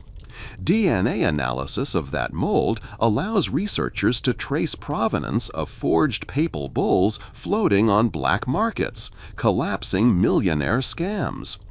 Thus, a rosary of fungus memory polices relic fraud centuries after the scribe's bones dissolved. Pause. Feel the bead between thumb and forefinger. Cool threshold where superstition meets subversion. Every clink across centuries is a handshake between yearning and ingenuity. People threatened with silence repurpose the very tokens intended to hush them. Chant counters become code wheels. Penance becomes protest. Devotion mutates into data. But a final realm remains mostly unexplored, the inward spycraft of memory. Imagine a hermit in 2050 who refuses all devices, all physical beads. She practices a mnemonic rosary.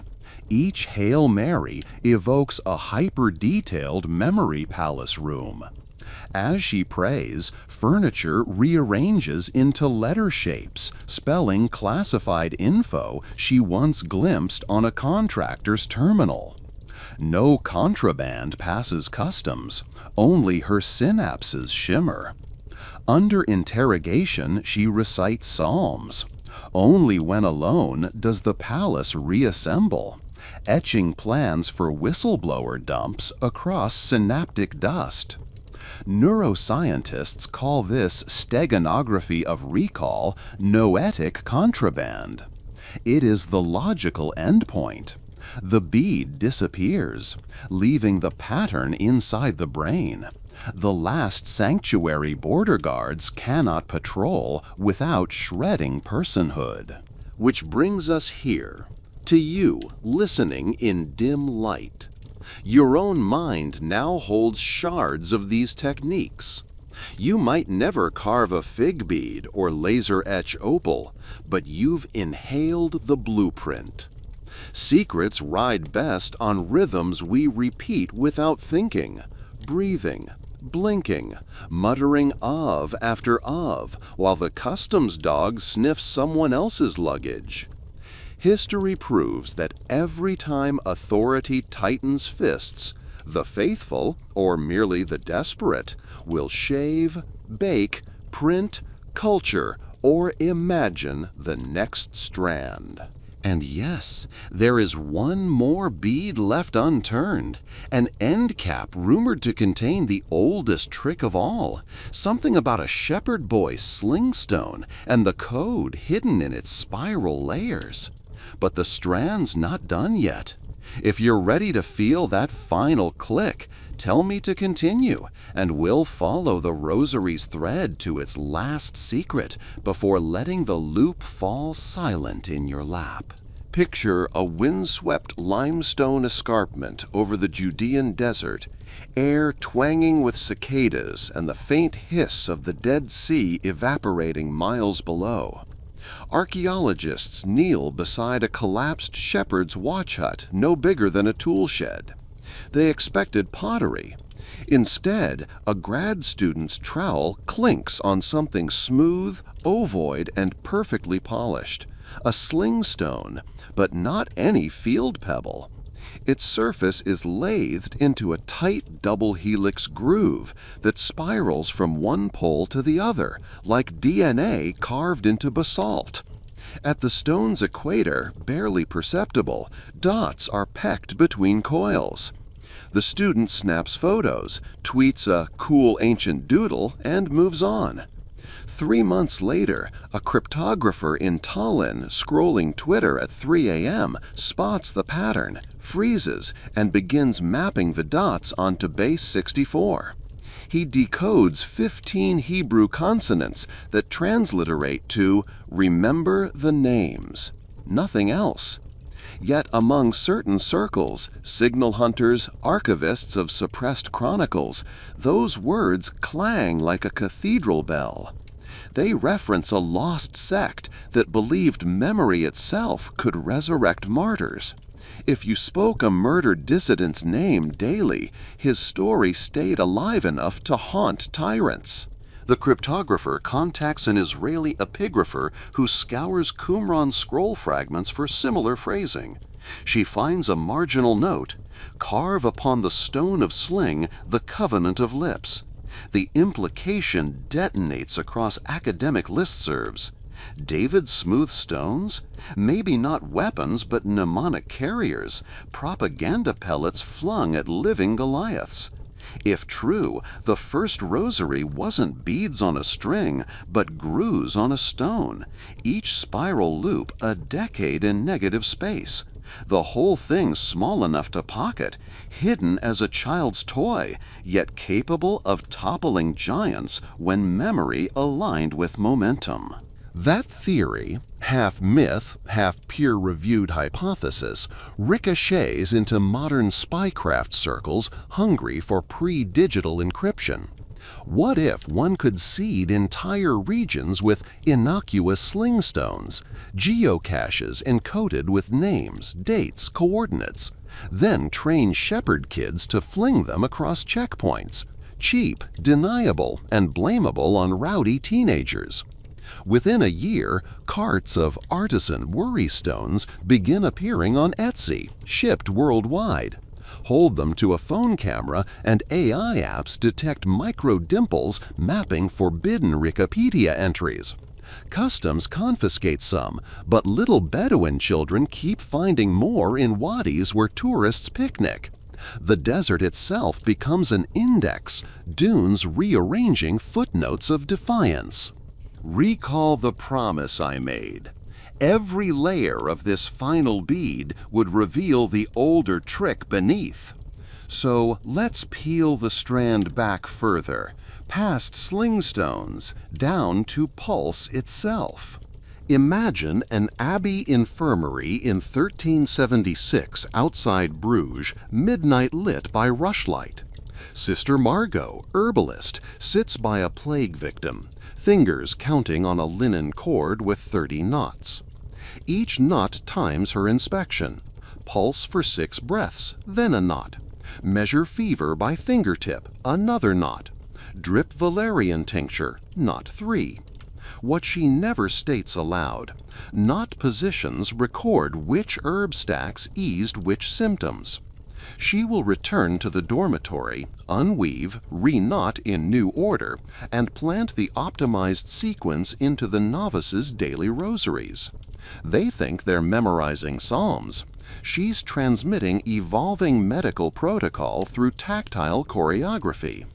Her patients' survival stats creep upward, while male physicians scoff at nun superstitions.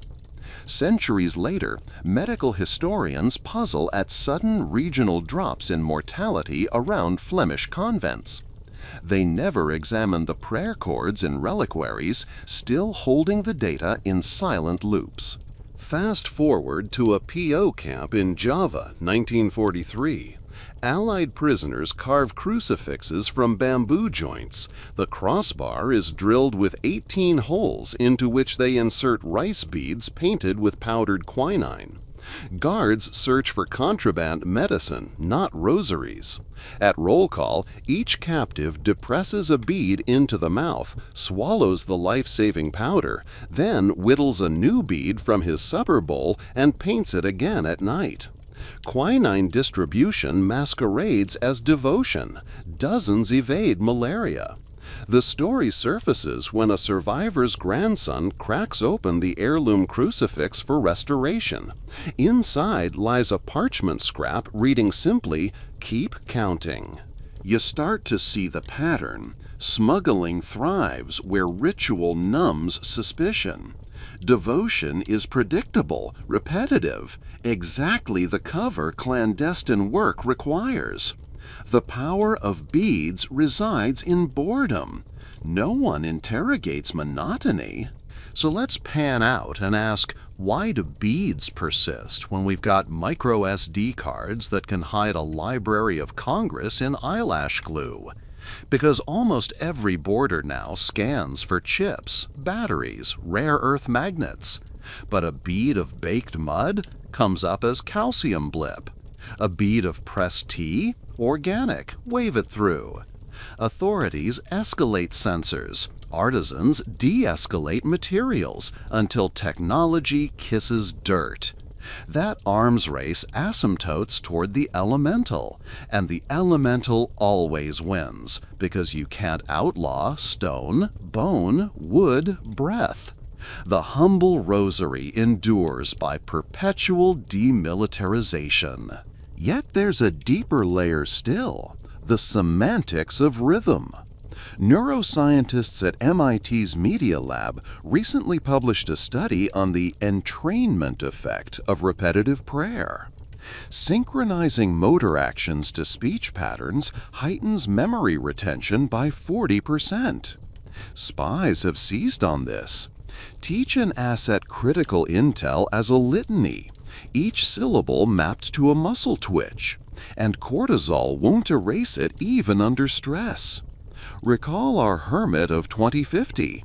No bead, only mnemonic palace. That is where the entire lineage is trending. Into bodies, into breath, beyond confiscation. Which raises an uncomfortable prophecy. One day, oppressive regimes will criminalize not objects, but neural patterns. Already, algorithmic border screening flags microexpressions. Soon, maybe it flags prayer cadence subvocalizations.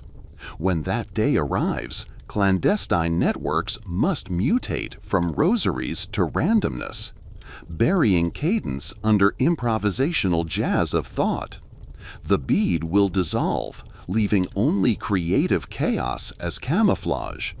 Until then, though, physical tactility reigns because fingers are loyal archivists. Let's pivot to an anecdote illustrating tactile memory warfare. 2032, Belfast. A peace activist named Siobhan organizes reconciliation circles where former paramilitaries share stories. She gives each participant a homemade wormwood rosary, beads infused with bitter absinthe oils. When a speaker recalls a violent act, listeners roll the bitter bead between teeth. The flavor triggers disgust neurons, dampening vengeful impulses. When the same speaker describes moments of kindness, they roll a honey cherry bead, sparking dopamine. Over weeks, ex-fighters unconsciously rewire emotional reactions. Violence tastes foul, empathy sweet. Psychotherapy disguised as devotion rewrites a city's nervous system more effectively than any ceasefire accord. Proof arrives by Christmas, when retaliatory arson rates drop 70%. Policymakers credit surveillance cameras. Siobhan just keeps stringing beads. Now step into a darker corridor.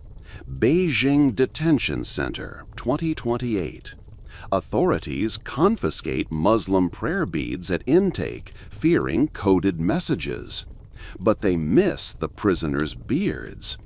Imams have taught them to braid mustache strands into microscopic knots, the sibha of the face.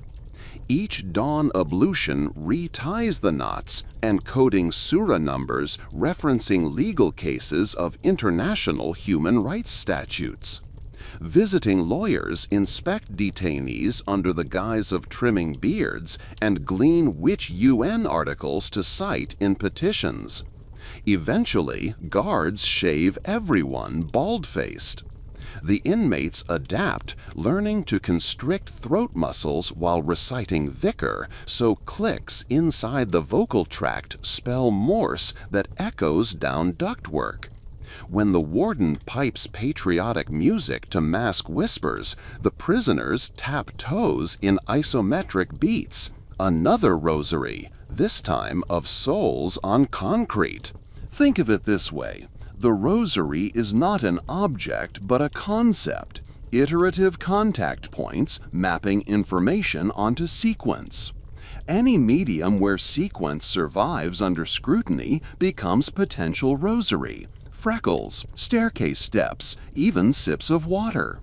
The logistical genius of medieval prayer beads was accidental.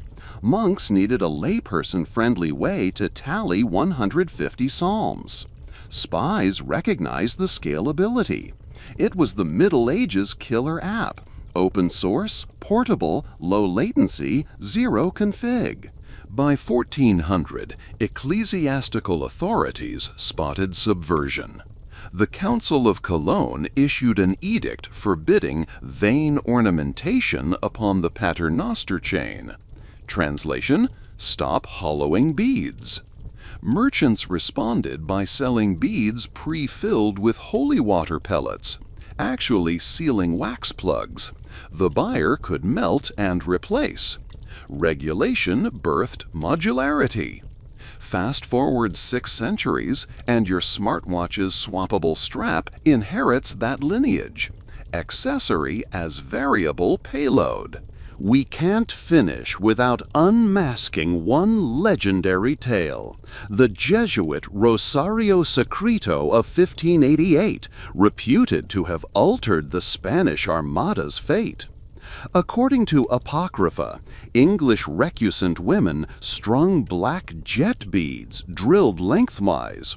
Each bore a sliver of writ parchment quoting meteorological observations by Dr. John Dee. Couriers ferried strands to Catholic sympathizers in Lisbon, who read the slivers using candle capillary action. Heat drew the scroll out like snake tongue. Supposedly, the data predicted North Atlantic storm windows. Philip II ignored the intel, sailed anyway, and history soaked his galleons. Plausible? Maybe not. But fragments of burnt jet beads with micro-scrolls sit today in the V&A Museum, catalogued as mourning jewelry. Whether they mourned husbands or empires is up to the visitor's imagination. Now, before we lock the clasp, you deserve praxis. How exactly would you encode a message tonight? Select Material. Choose beads immune to scanning where you travel. If airports deploy Raman spectroscopy, avoid plastics with suspicious dyes. Go organic, olive wood, peach pits. Hollow without telltale marks. Soak pits in lye to soften. Drill from existing seed hole. Scoop with dental files. Cure in beeswax. No external seam. Choose payload. Ink microfilmed text onto silver nitrate film or print QR at 1200 dpi on rice paper sprayed with shellac. Roll into microcylinder. Fuse. Plug with resin tinted to beads grain. Slight irregularity blends as natural knot. Redundancy. Never rely on one bead. Distribute sentence across decades. If border guard crushes half, meaning still reconstructs. Decode ritual. Teach recipient to bite the fifth bead after the joyful mysteries. Acid in saliva loosens resin. Spit out pellet. Dissolve in vodka. Photograph with smartphone macro lens. Fail-safe. Mix iron filings in resin. Airport metal detector sees harmless blip. If bead breaks prematurely, iron oxidizes, bleaching film to white. Better blank than compromised. Of course, this is theoretical, officer. We end where we began. Server hum, cedar smoke, Lucy freezing beads so wire fuses sleep. She packages her findings for a parliamentary committee who will half listen, then propose banning smart rosaries rather than funding ethics in supply chains. She sighs, pockets one hematite bead, empty now, and walks into dawn. Street market vendors lay out trays of worry beads next to SIM cards and sunflower seeds. Commuters finger strands while scrolling doom news. No one notices the woman palming a single bead, rolling it like a worry planet between thumb and fate line.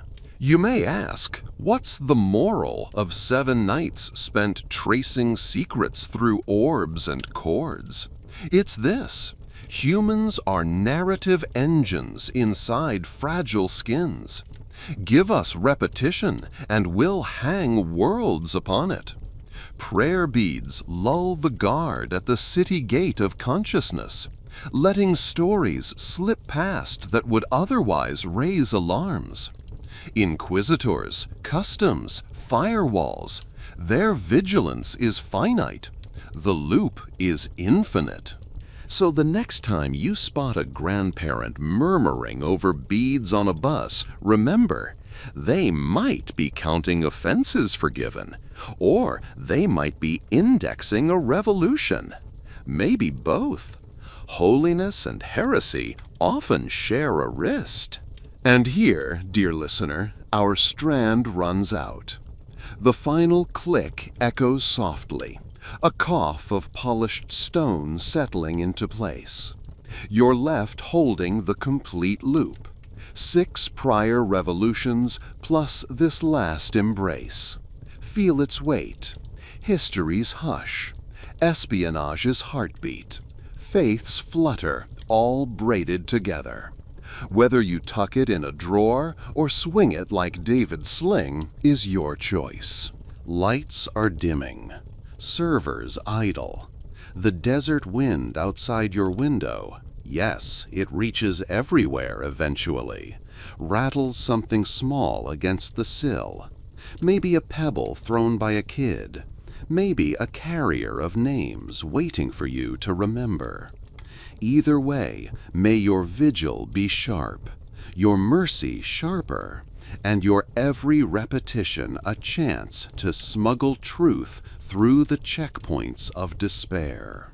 Sleep well, and if in dreams you hear beads clicking, ask what they're counting. You've settled in, the room is dim, the phone